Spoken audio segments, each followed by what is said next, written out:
მოგესალმებით. საერთოდ ტრადიცია ერთგვარად შეხვედრების ესეთი ახალმე ფორმატი უფრო სწორედ რომ ჯერ მონოლოგია, თემა რომელსაც მე მეუნებიან რომ ეს თემა აინტერესებთ. მე წაგიკითხავთ ამ სახელწოდებაზე, თუ არ მოგეწონებათ შევცვალოთ. რწმენა კრიზისულ პერიოდში. როგორ დაგვეხმარება სულიერება სტრესის და ცხოვრების სირთულეების გადალახვაში. გაინტერესებთ? ჩემი პრინციპი ესეთია. ყოველთვის ამას ვამბობ ხოლმე წინასწარ, რას თემაზეც არ უნდა ვისაუბროთ. რა თემაზეც არ უნდა ვისაუბროთ. რადგან მე მღვდელი ვარ და მე მომიწვიეს როგორც მღვდელი ქრისტესი, შესაბამისად, თეოლოგი თქვათ განათლებით და მაგრამ ესეც უკავშირდება სარწმუნოებას, ამიტომ ყოველთვის ჩემი საუბარი საბოლოო ჯამში კონცენტრირებულია მარადიულ ეგზისტენციულ ღირებულებებზე, რის გამოც, ამ ღირებულებების გამო, ამ ღირებულებებზე დაფიქრების გამო. ვარ ჩვენ ადამიანები, იმიტომ რომ ადამიანი იმით განსხვავდება ცხოველის, ბევრი რამით განსხვავდება ცხოველისგან, ადამიანი რა თქმა უნდა, მაგრამ არის განსხვავებები, რომელიც უფრო რაოდენობრივ მახასიათებლად შეიძლება ჩაითვალოს. ჩვენი მაგალითად ტვინის მოცულობა რაოდენობრივი მახასიათებელია. ჩვენი გარეგნული მშვენიერება ადამიანის, ადამიანზე ლამაზი მე მგონი არც ერთი ცხოველი არ არის, ხო? ესე რომ ვთქვა. სოციუმში თანაარსებობა, ესეც აქვს ცხოველებს, ხო? მთელი რიგი ცხოველი, მწერებიც კი არიან სოციუმში თანაცხოვრობენ. კიდევ მრავალი რამ ის გარეგნული რაც შეიძლება იყოს, მაგრამ ადამიანში არის ისეთი რამ, რაც ცხოველში პრინციპულად არ არის. მე რამდენიმეს დავასახელებ, მაგალითად მოაზროვნეობა. მოაზროვნეობაში არ იგულისხმება ლოგიკური აპარატის გამოყენება იმისათვის, რომ სამყაროში ორიენტირება მოვახდინო. ამას ცხოველი მშვენივრად აკეთებს და ზოგიერთ ცხოველის არსებობის, ყოფიერების არეალში თუ მოხვდები, ის შენ გაჯობებს. ეხლა მგელი ტყეში გაჯობებს, თავისთავად ცხადია და თევზი წყალში. ის უფრო კარგად ორიენტირებს. მოაზროვნეობაში მე ვგულისხმობ საერთოდ სხვა რამეს, როდესაც ადამიანი არამ უბრალოდ აღიქვავს პასიურად სამყაროს და ორიენტირებს. არამედ, როცა ადამიანი სამყაროს აღიქვავს, ანალიზს უკეთებს და მას ირგებს სათავისოდ გარდაქმნის აუმჯობესებს ან აუარესებს კიდევაც გააჩნია რამდენად კეთილშობილურად მიუდგება ის სამყაროს და ხილული სამყაროს იქით ეძებს შემოქმედს, იტვირთება ეგზისტენციალური საკითხებით, ეძებს შემოქმედს და დროში მყოფი, დროს ცხოველის გარდა, ცხოველი ვერ აღიქვავს, ადამიანის გარდა ვერცერთი ბიოლოგიური არსება დროს ვერ აღიქვავს. მას არ შეუძლია იფიქროს, მაგრამ მომავლის იმედი ქონდეს და წარსულის დარდი ქონდეს და გეგმებით დასახოს და ასე შემდეგ. და ინერვიულოს გარდაცვალებაზე და ასე შემდეგ. ხო, ადამიანია ეს, რომელიც დროს აღიქვავს. ამითაც განსხვავდება ეს ცხოველისგან, მაგრამ დროის იქით მარადისობაზე დაფიქრდეს. ანუ ეს ნიშნავს, რომ დროისა და სივრცის მატერიის იქით ტრანსცენდენტულ ყოფიერებაზე დაფიქრდეს. ეს არის ის, რასაც მოაზროვნეობა ქვია ადამიანში. გარდა ამის ადამიანს აქვს ისეთი საოცარი უნარი, რომელიც იწოდება თავისუფლებად. ჩვენ იცით როგორ არის ადამიანი, ჯამთელი ადამიანი, ეხლა მე იმედი მაქვს, რომ ყველანი ჯამთელები ხართ, ახალგაზრდები ხართ მით უმეტეს. ადამიანი, რომელიც ხედავს კარგად, ადამიანი, რომელსაც ესმის კარგად, ადამიანი, რომელიც აზროვნებს კარგად და დემენცია არ აქვს, ადამიანი, რომელიც სუნთქავს კარგად და თქვათ ასთმური მოვლენები არ აქვს და საერთოდ ადამიანი ჯამთელი ადამიანი ნაკლებად ხარობს და ნაკლებად ბედნიერობს ჯამთელობით. არც კი ფიქრდება ამაზე. მით უმეტეს მადლიერიც განსაკუთრებულად არაფრის გამო არ არის. ეგრეა რა, იღვიძებს და ჭამს, სვავს, უხარია, ხედავს, მიდის, მოდის. იმდენად ბუნებრივად არის გამჯდარი ეს მასში, რომ თulis რომ ეს ნორმა არის. მაგრამ არ არის ყოველთვის ასეც, ხო ვიცით? საკმარისი ადამიანს რაღაცა ეთკინოს, რომ ჯამთელობის აღდგენისათვის ამხელა ბრძოლა უწევს, თუ დაიბრუნა ეს ჯამთელობა, მე შეიძლება თუ ხა უმადური არ არის, თუ ღმერთი არ აწამს, ექიმს მაინც მადლობა უთხრას და მედიცინას რომ მადლობა რომ გამკურნეთ და ან თვალიჩინი დამიბრუნეთ, ან სიმსიმისგან გამიკურნეთ და ასე შემდეგ. და მაშინ აფასებს ჯანმრთელობას, როცა ერთმევა. და როცა მასთან ერთად არის, ამ ჯანმრთელობასთან ერთად არის, ადამიანი ვერ აღიქვავს ამას. ისე როგორც თევზს არ ესმის წყალში რო არის, ხო? მან სხვა გარემო არ იცის. მსგავსი რაღაცა არის იმ ღირებულებებზე, რომელთაც ადამიანი არის ადამიანი. იგივე არის მოაზროვნეობასთან დაკავშირებით. ჩვენ ისე ფიქრობთ ამ ეგზისტენციალურ საკითხებზე და ისე ოპერირებთ და ისე ფილოსოფოსობთ და ისე თეოლოგობთ, რომ არც თეოლოგები შეიძლება ვიყოთ, არც ფილოსოფოსები შეიძლება ვიყოთ და რა ვიცი. ასევე არის ერთ-ერთი ესე თვისებარი თავისუფლება. ადამიანი არის არსება, რომელიც თავის თავში პოტენციურად ხას უსვავ, ატარებს თავისუფლებას. მიუხედავად იმისა, რომ ადამიანში ეს თავისუფლება რეალიზებული არ არის, ამასაც პრინციპულად ხას უსვავ, არ არის რეალიზებული თავისუფლება, ადამიანი ხარობს და ბედნიერობს თავისუფლების და შეიძლება ბიოლოგიური არსებობას კი შესწიროს, ანუ თავის კი გაწიროს, თუ ვიღაცამ მოინდომა მისი თავისუფლების ხელყოფა. და ნაკლებად ფიქრობს ადამიანი, ეს რა ფენომენია საერთოდ. აბა კითხე და თავისუფალი ხარ, რაღაც თავისუფალი ვარ და აბა შეუზღუდე რას გიზავს. ქრისტიანული თვალსაზრისით ადამიანი მხოლოდ პოტენციურად არის თავისუფალი, ისე როგორც ბავშვი რო იბადება პოტენციურად არის მეტყველი, ჯერ მეტყველი არ არის. და თუ მას განსაკუთრებული გარემო არ შეექმნა ბავშვს, სოციუმი, სადაც მეტყველებენ. ბავშვი მეტყველების უნარს, იმპოტენციურ უნარს დაკარგავს და ვეღარასოდეს იმეტყველებს, ხო? აუ მაუგლის არ შეუძლია მეტყველება, როცა ადამიანებში იცხოვრებს. ნახეთ, თავისუფლება, რომელიც ჩვენთვის ესე ძვირფასია, თუნდაც ის არ რეალიზებული იყოს, ამავე დროს არ ვფიქრობთ ეს რა ფენომენია და კითხვა რო დავსვათ. რამდენად შეიძლება სამყაროში არსებული ბიოლოგიური, თუ ადამიანი ურწმუნოა, ბიოლოგიური, მაღალ განვითარებული, მაგრამ ბიოლოგიური არსება იყოს თავისუფალი. მაშინ, როდესაც სამყაროში აბსოლუტურად ყველაფერი დეტერმინირებულია. მიზეზშედეგობრივი ჯაჭვშია ჩაკერული და ყველა მოვლენა განპირობებულია წინამოვლენით. ის წინამოვლენა იმის წინამოვლენით. მათ შორის თვით აზროვნებაც კი ათეისტისთვის ელექტრომაგნიტური იმპულსებია. ეს ჩვენ ამას არ ვიზიარებთ. ტვინი კი ელექტრომაგნიტური იმპულსებია, ისე როგორც მაგალითად მხედველობა, მატერიის სინათლის აღქმა და ასე შემდეგ, მაგრამ ესე მარტივად არ უყურებთ ჩვენ ადამიანის უნარებს, ხედვისა, აზროვნებისა, გაანალიზებისა და ასე შემდეგ, მაგრამ ისინი ესე ფიქრობენ და თვით აზროვნებას კი, რომელიც ტვინის ფუნქციამდე, ანუ კომპიუტერის ფუნქციამდე დაყავთ, ყველაფერი ეს არის მიზეზშედეგობრივ ჯაჭვში, იმიტომ რომ არც ერთი იმპულსი იმის წინამორბედი იმპულსის გარეშე არ გაჩნდებოდა. და თუ ყველაფერი დეტერმინირებულია, მაშინ თავისუფალი როგორ ღარი ადამიანი?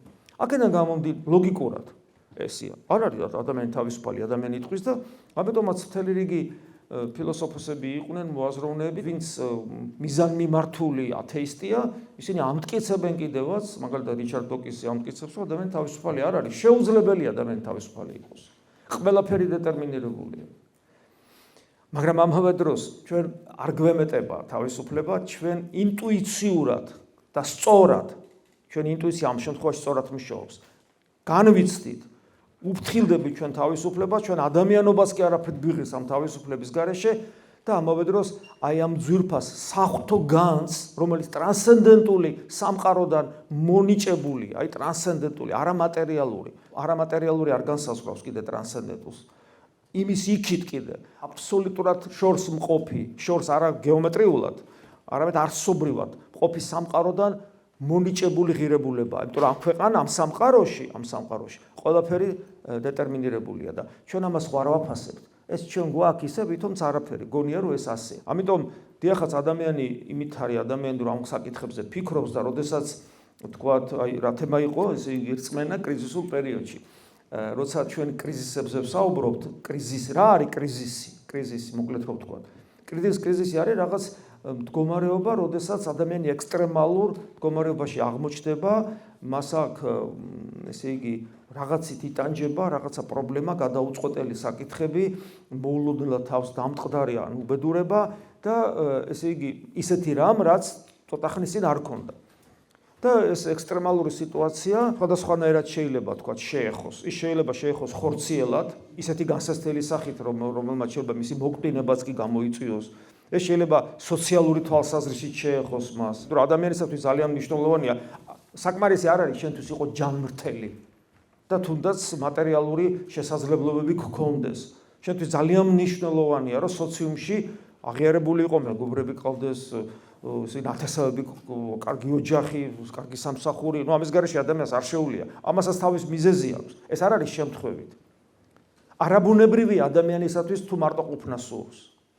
ადამიანი სოციალური არსება არის არა როგორც ცხოველი, იმიტომ რომ ცხოველებიც არიან, ხო, თქვა, უკაცრავად და ვირთხებით სოციალური არსებები არიან, ჭიანჭველებიც და ასე შემდეგ. ადამიანის სოციალური არსება რო ამბობთ, არა როგორც ცხოველი, არამედ ადამიანის სხვა ადამიანებთან თანაარსებობა ონტოლოგიური მნიშვნელობისანი, ანუ არსობრივი, სხვადასხვა შეუძლებელი ადამიანი იყოს. თუ ადამიანი საზოგადოებას იმდანაც ვერ იტანს, რომ მარტო ყოფნა ურჩევნია, ეს არის რაღაც მანიაკალური მდგომარეობა ადამიანისათვის. ახლა თუ ვიღაცა უცებ იფიქრებს, აი მონაზვნები არ არიან მარტო. მონაზვნობა ეს არის თანაცხოვრებაც სულიერ ძმებთან ან დებთან ერთად. მაშინ ვიღაცა უფრო განათლებული თქვის, მაშინ განდეგილის არ არის მარტო, მის გულში მთელი სამყაროა, ღმერთი, ანგელოზები და ყოველი ადამიანი, რომელსაც იცნობს თუ არ იცნობს და მთელი სამყარო უყვარს განდეგილს, ამით ცხოვრობს ის. გესმით? ანუ ეს ცალკე თემაა კი. ანუ ადამიანი არ შეიძლება იყოს მარტო, ეს თუ რაღაც მანიაკალური მიდრეკელებები არ აქვს ადამიანს. ეს მისი ონტოლოგია, მისი არსია. ხო, ესია. ხო, ამიტომ სოციუმში კრიზისული სიტუაცია ძალიან მძიმედ აღიქმება ადამიანისგან, შეიძლება ეს ხორციელ ჯანმრთელობაზე უარესი იყოს. ფსიქოლოგიური პრობლემები აქვთ ადამიანებს ასევე და ფსიქოლოგიური კრიზისი შესაბამისად. ხო, იმიტომ რომ ადამიანის როგორც ხორცია მოწყვლადი, ხორცის ფსიქიკა, ნერვული სისტემა ხორცის ნაწილია, მაგრამ ის განსაკუთრებულად მოწყვლადი და განსაკუთრებულად ფაქიზია. ფსიქიკა უცნაური რაღაცაა. ხორცი მაგალითად შეიძლება დაზიანდეს, თქვათ, ტრამვით. შეიძლება დაზიანდეს რაღაც ქიმიური რაღაც პრეპარატით.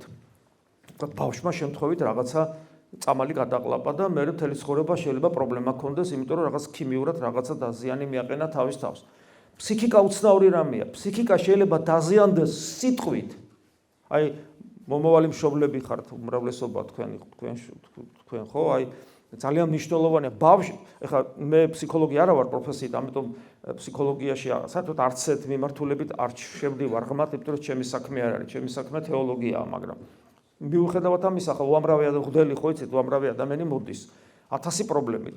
ზოგი იმ პრობლემით, რა პრობლემითაც ჩემთან უნდა მოდიოდეს, იმიტომ რომ ქრისტეს ეძებს და ქრისტე უნდა, ზოგი კიდე ფსიქოლოგის მაგრა ჩემთან მოდის, რა თქმა უნდა, არასწორად და მაგრამ რა ვქნათ ახლა ეს ხდება. და ძალიან ხშირ შემთხვევაში და ძალიან ბევრი მაგალითი მაქვს უпроსტორად იმისა, რომ აი ბავშვი ვერ არის სოციუმში რეალიზებული სერიოზული პრობლემებით, ფსიქოლოგიური პრობლემებით დატვირთული, მიზეზი რა არის? ერთადერთი მშობლები, ოჯახი, რომელშიც ის აღიზარდა და გაიზარდა. უпроსტოდ კი არა გაიზარდა, თორე არ აღზრდილა. თანამედროვე ოჯახები მოგეხსენებათ ახლა, თქვენ თანამედროვე ადამიანები ხართ, მე ვამბობ თანამედროვე ვადრე ძველს. ძველად ჩვენი ოჯახები უფრო ტრადიციული იყო. გასულ საუკუნეში. ახლა უამრავი პრობლემაა. ეს პრობლემები ობიექტურია. აი, ჩვენი თანამედროვე ადამიანების ბრალი კი არ არის. ეს არის ობიექტურმა რეალობამ, ჩვენი ბრალიც არის ალბათ და ობიექტურმა რეალობამაც მოიტანა. ზოგჯერ საკმარისია ერთი სიტყვა მშობლის არასწორი ერთი სიტყვა გახდეს მიზეზი ნერვულ სისტემაში, ბავშვის ნერვულ სისტემაში ისეთი პროცესები ჩაირთოს, რომელსაც მთელი ცხოვრება მით უმეტეს გაიაზრებს, მთელი ცხოვრება ებრძოლოს და თუ ვერ გაიაზრებს, ვერც კი მიხვდება რა გააკეთოს. ფსიქოლოგის დანიშნულება ეს არის, კარგი ფსიქოლოგი პაციენტს უნდა აჩვენებდეს მისი პრობლემის წარმომშობ მიზეზს და იმ წერტილს, საიდანაც ეს პრობლემა დაიწყო. რომ მე ამ პაციენტმა დაიწყოს მასთან ბრძოლა იქედან და ფსიქოლოგი ეხმარება. ეს არის ფსიქოლოგის დანიშნულება რა. თუ პროფესიონალი ფსიქოლოგია. ამიტომ დიახაც არსებობს ფსიქოლოგიური პრობლემებიც და ერთგვარი კრიზისების. ეს კრიზისი ხანდახან იმდენად მძიმეა, რომ რამდენი თვითმკვლელობის მაგალითები გვაქვს ჩვენ. და თუ აშკარად სუიციდური აქტი არ დგება, ადამიანის ცხოვრების წესი ხდება ისეთი, რომ ფაქტიურად შეიძლება მას უწოდოთ განგრძობითი სუიციდი. ახლა ადამიანი რომ ნარკომანობს, ადამიანი რომ მემთვრალეობს, ადამიანი რომ სათამაშო ბიზნესის მსხვერპლი ხდება, ხო? ცხოვრებისეული საზრისი დაკარგული აქვს და ცხოვრება უაზრობაა ესე ამბობს, ხო? ეს არის განგრძობითი სუიციდი. მართალია ის უცებ თავს არ იკლავს, მაგრამ ფაქტიურად მისი ცხოვრება სიკვდილისგან არ განსხვავდება. სხვათა შორის ქრისტიანული ტერმინოლოგიით და ქრისტიანული მიდგომით ხორციელად არსებულ ადამიანს მკვდარი ეწოდება, თუ ის სულიერად მკვდარია. ქრისტიანობა პირდაპირ გამოცხადებითი ჭეშმარიტებით გვეუბნება, რომ ადამიანი არ არის მარტო ხორცის ორი სუბსტანციის ერთობა, ხორციელი და სულიერი. სულიერი რა თქმა უნდა არ ჩანს. ყოველ შემთხვევაში ჩვენთვის ახლა არ ჩანს, იმიტომ რომ ჩვენსა და სულიერ სამყაროს შორის ამ მატერიალური და მათ შორის ჩვენი ხორცის, რომელიც მატერიაა, სქელი ფარდა არის ჩვენსა და სულიერ სამყაროს შორის. მაგრამ ჩვენი გამოცხადებითი ცოდნით ვიცით, რომ ადამიანი არის ხორცისა და სულის ერთობა და როგორც ხორცს ჭირდება ენერგია გარედან რომ იარსებოს, ხო, საკვები ჭირდება წყალი და ჟანგბადი. ასევე ჭირდება სულს ენერგია რომ იარსებოს. თავისთავად, ეს უკვე ქრისტიანულ პოზიციებიდან გელაპარაკებთ.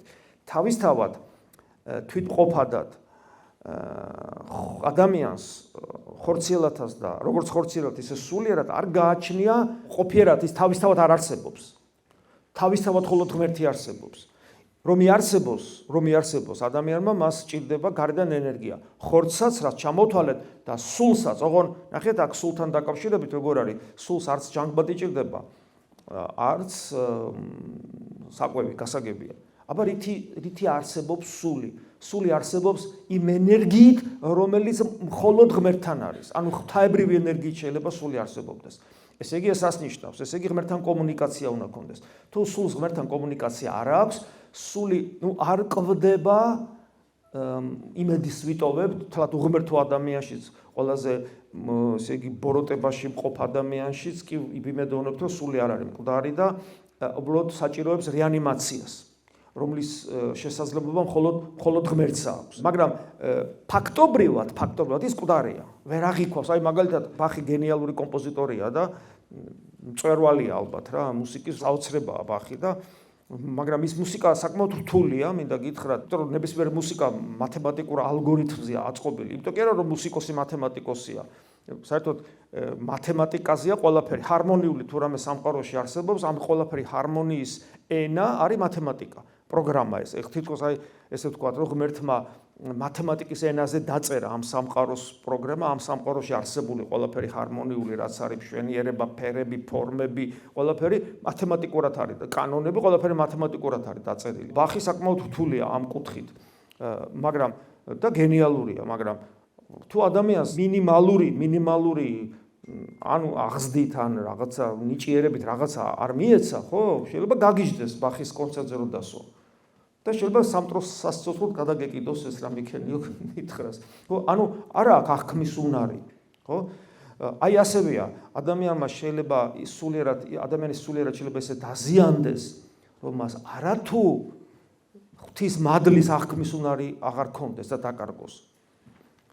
არამედ იმის უნარის დაკარგოს, რომელიც მას ღირებულებებს ზოგადად ვთქვათ ღმერთი რო გავწიოთ, ღმერთთან დაგვიფაროს, მაგრამ ღმერთი რო გავწიოთ და ღმერთის აღქმის უნარი არ აქვს, მაგრამ ჩვენ ხო არ ვამბობთ, რომ ადამიანმა რო ღმერთის აღქმის უნარი დაკარგა ან არ აქვს, ბოლომდე დაკარგა ადამიანობა. სანამ ადამიანის ცოცხალია, სანამ ადამიანის სუნთქავს, ცხოველს ხო ვერ დავარქმევთ ადამიანს. და შეიძლება ადამიანს გქონდეს მშვენიერების აღქმის უნარი.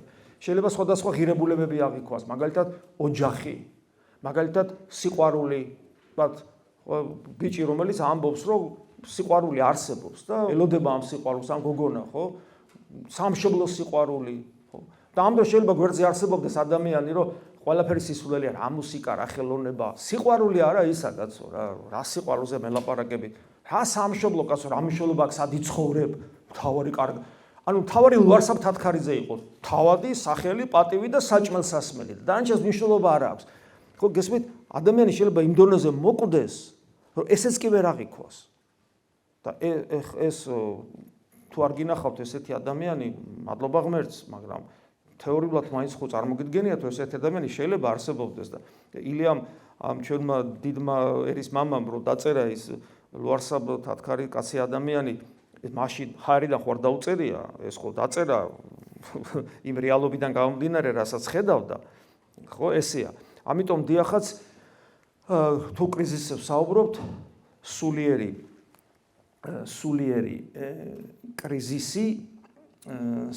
კრიზისი არის ასევე ძალიან მნიშვნელოვანი და ფსიქოლოგიურზე უფრო მეტის მნიშვნელოვანი და აი სულიერი კრიზისი არის ძალიან საინტერესო ქრისტიანული თვალსაზრისით.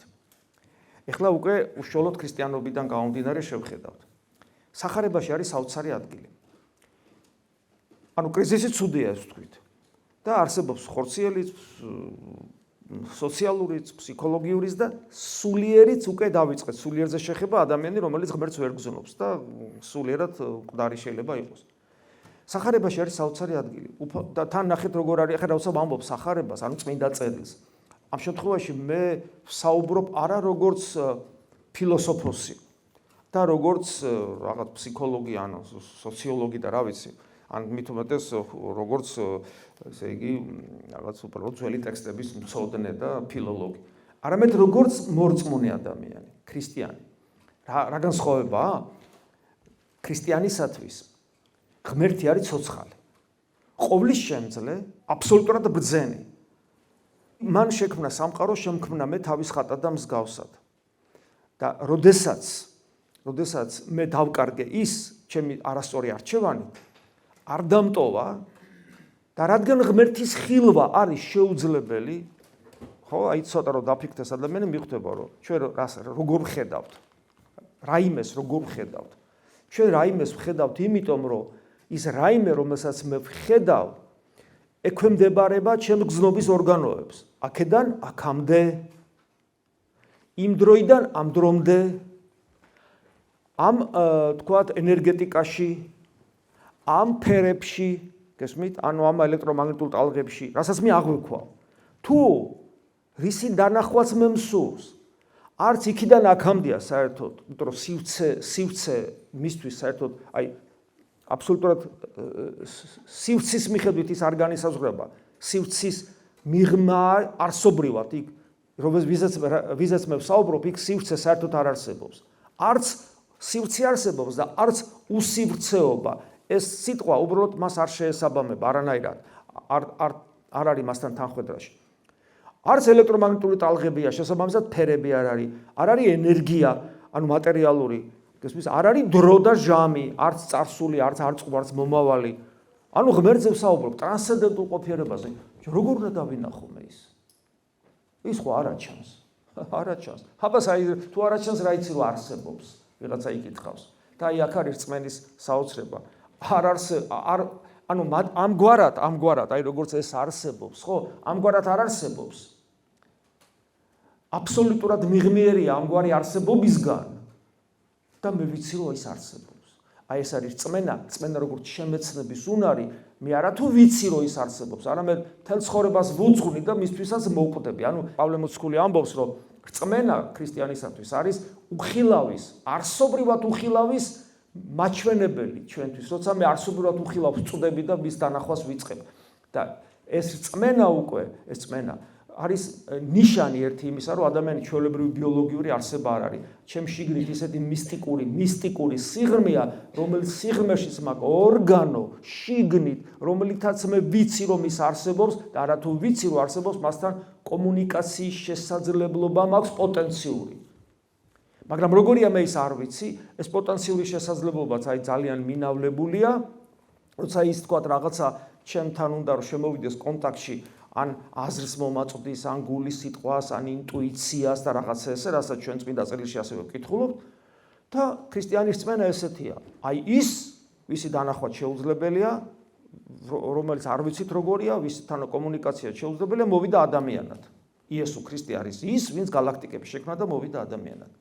და წმინდა წერილში ასაც ვკითხულობ, ეს მან თქვა და თავისი ყოვლის შემძლეობით დღევანდელ დღემდე შემოინახა. ამიტომ მორწმუნე ადამიანისათვის ახალი აღთქმის წიგნები ფაქტობრივად და მთელი ძველი აღთქმა ესეა. ოღონდ ყველაფერს თავისი ღირებულება აქვს.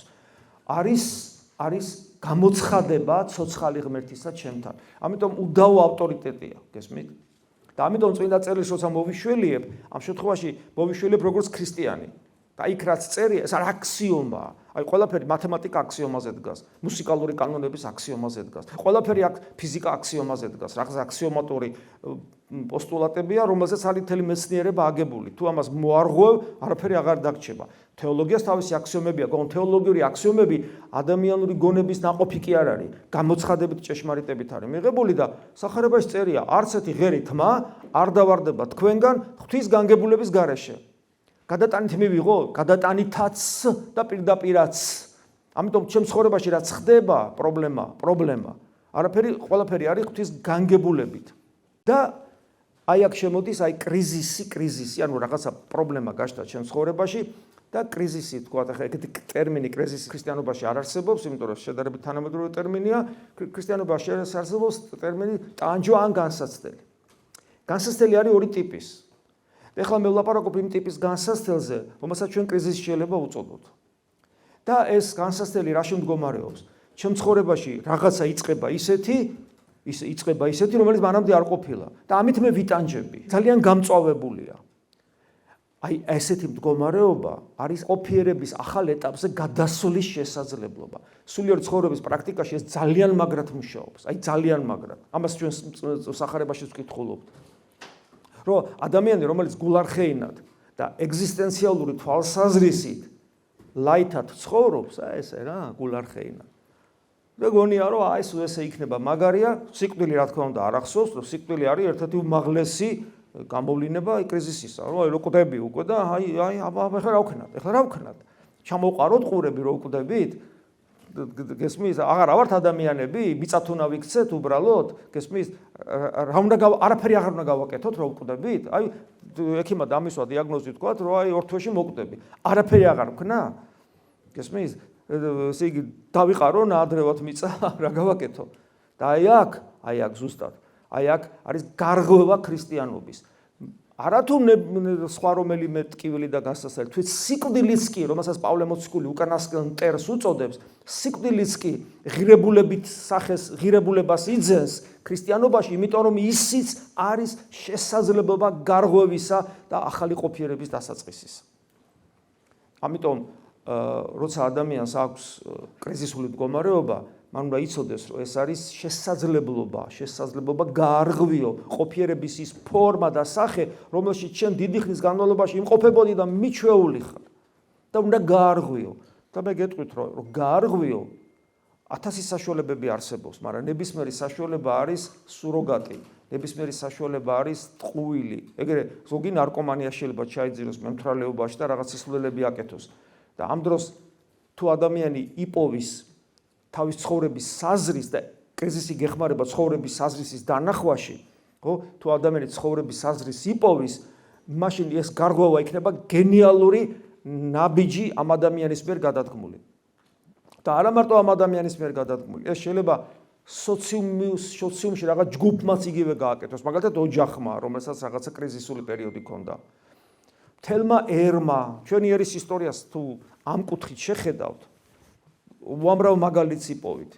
თუ როგორი მნიშვნელოვანი იყო ქართველისათვის ესეთი სახელმწიფოებრივი კრიზისული პერიოდები და როგორ ახდენდა გარღვევას, არა იმ მიმართულებით, რომ ჩვენი იდენტობა დაგვეკარგა და გაუნადგურებულიყავით.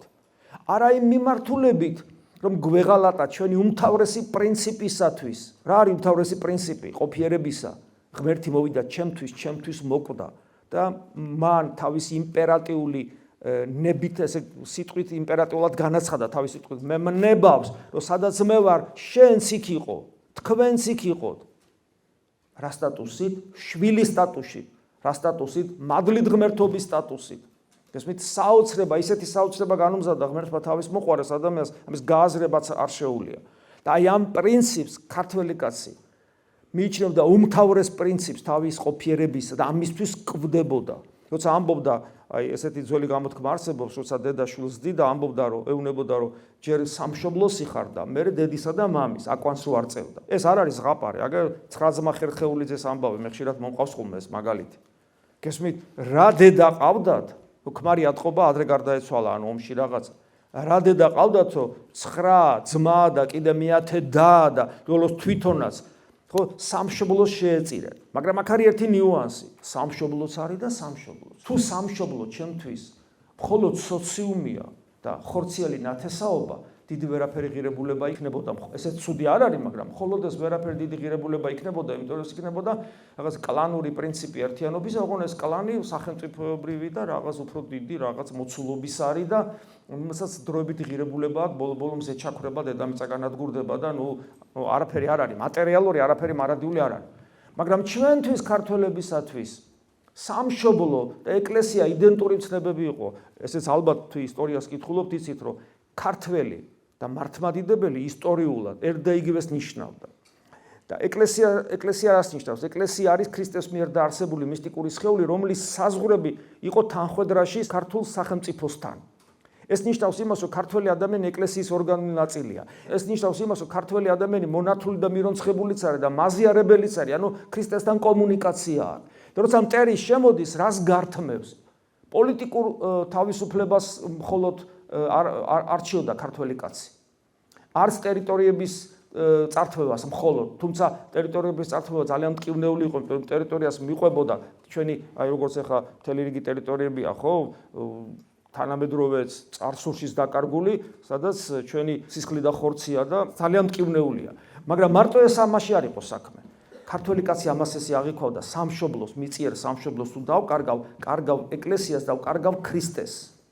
ამიტომ ერჩივნა რომ მომკვდარიყო თავის შვილებთან, თავის ქმართან, ყველაფერთან ერთად 300 არაგველი, ხო, აი მომკვდარიყვნენ ერჩივნად, ვიდრე დაეთმოთ ქრისტე. ანუ ჩვენთვის სამშობლო მიწიერი სამშობლოს გარდა, აი ეს სახარებისეული ტერმინია. პავლე მოციქული ამბობს ძველ აბრაამის თავმავლებაზე, რომ ისინი აღთქმულ ქვეყანაში ცხოვრობდნენ კარვებში. არა ქვისახლებს, არ აშენებდნენ ქვისახლებს, კარვებში ცხოვრობდნენ, იმიტომ აბრაამის პერიოდი, რომ ისინი უკეთესი სამშობლოსკენ იყურებოდნენ, რომელიც მარადულმა ღმერთმა აგვიშენა, კაცმა კი არ აშენა, ღმერთმა აშენა.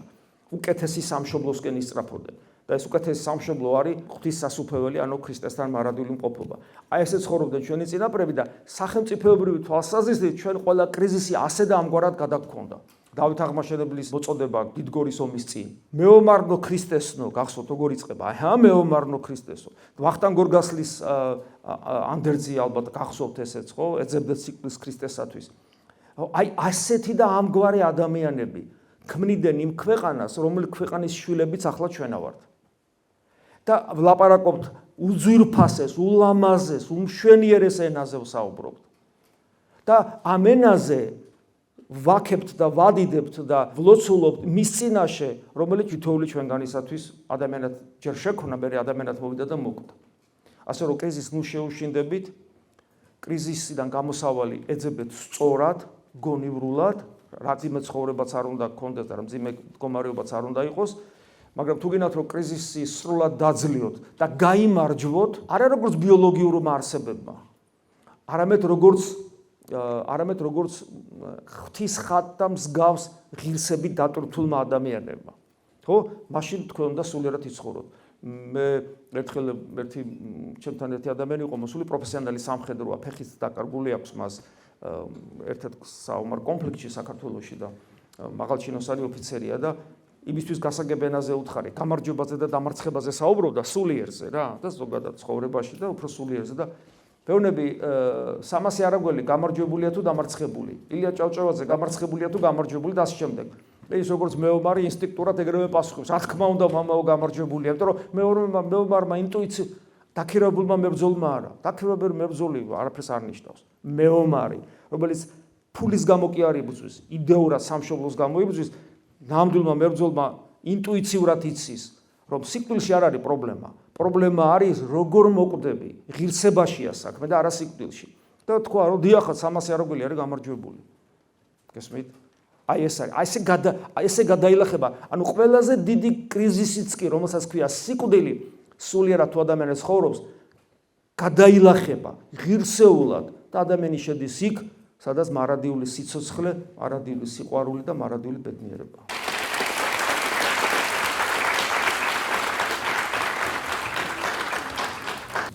ისაუბრეთ კრიზისულ პერიოდზე ადამიანის ცხოვრებაში, განსაკუთრებით მძიმე პერიოდზე, და უნდა აღნიშნოთ აუცილებლად, რომ ახალგაზრდებში ზოგადად და მათ შორის ჩვენს ქვეყანაშიც განსაკუთრებით ისეთი პრობლემატური საკითხია, ისეთი მდგომარეობა და მათ შორის თქვენ ნარკომანიაც ახსენეთ, ნივთიერებებზე დამოკიდებულება, რომელიც იწვევს ჯანმრთელობას დიდი ცნების თავის სამივე კომპონენტში, რომელიც მოიაზრებს ფიზიკურ, ასევე ფსიქიკურ და სოციალურ კეთილდღეობის კომპონენტებს. სამივე ამ, ასე ვთქვათ, თვალსაზრისით ადამიანისთვის სერიოზული ზიანის მიყენებას. მე ვარაუდობ, რომ თქვენი გამოცდილებით გქონიათ შემთხვევები, როდესაც ახალგაზრდას აქვს საკონცერტი მძიმე მდგომარეობა, ამ ასე ვთქვათ, ნივთიერებებზე დამოკიდებულებით განპირობებული და განსაკუთრებით ამ დროს არის მნიშვნელოვანი მისთვის დახმარების აღმოჩენა. როგორც სამედიცინო, ასევე არასამედიცინო ცხადია კლასიკური გაგებით, ან ფიზიკურ ჯანმრთელობას, როცა არ გულისხმობთ და სულიერ მდგომარეობას გულისხმობთ ადამიანისას.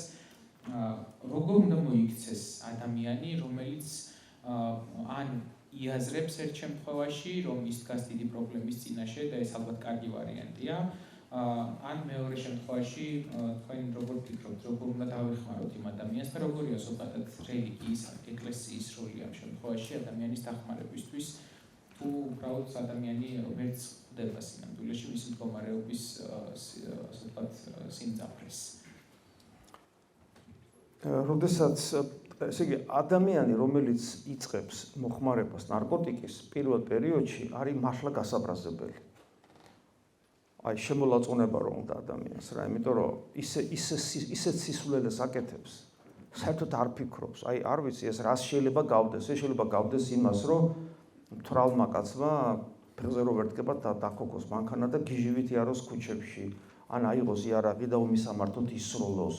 ნუ არ იმსახურებს რა იმას ამ შემთხვევაში ადამიანი როცა იწყებს თავისი სისულელის გამო პატივისცემასაც არ იმსახურებს და ნუ რა ვიცი, მაგრამ როცა ადამიანი უკვე ნარკომანი ხდება, ერთადერთი გზნობა ყოველ შემთხვევაში მე ეს მაქვს ხოლმე რა, ერთადერთი გზნობა რაც მე მიჩნდება ასეთი ადამიანის მიმართ არის სიბრალული, იმიტომ რომ ამაზე საცოდავი ადამიანები არ არსებობენ.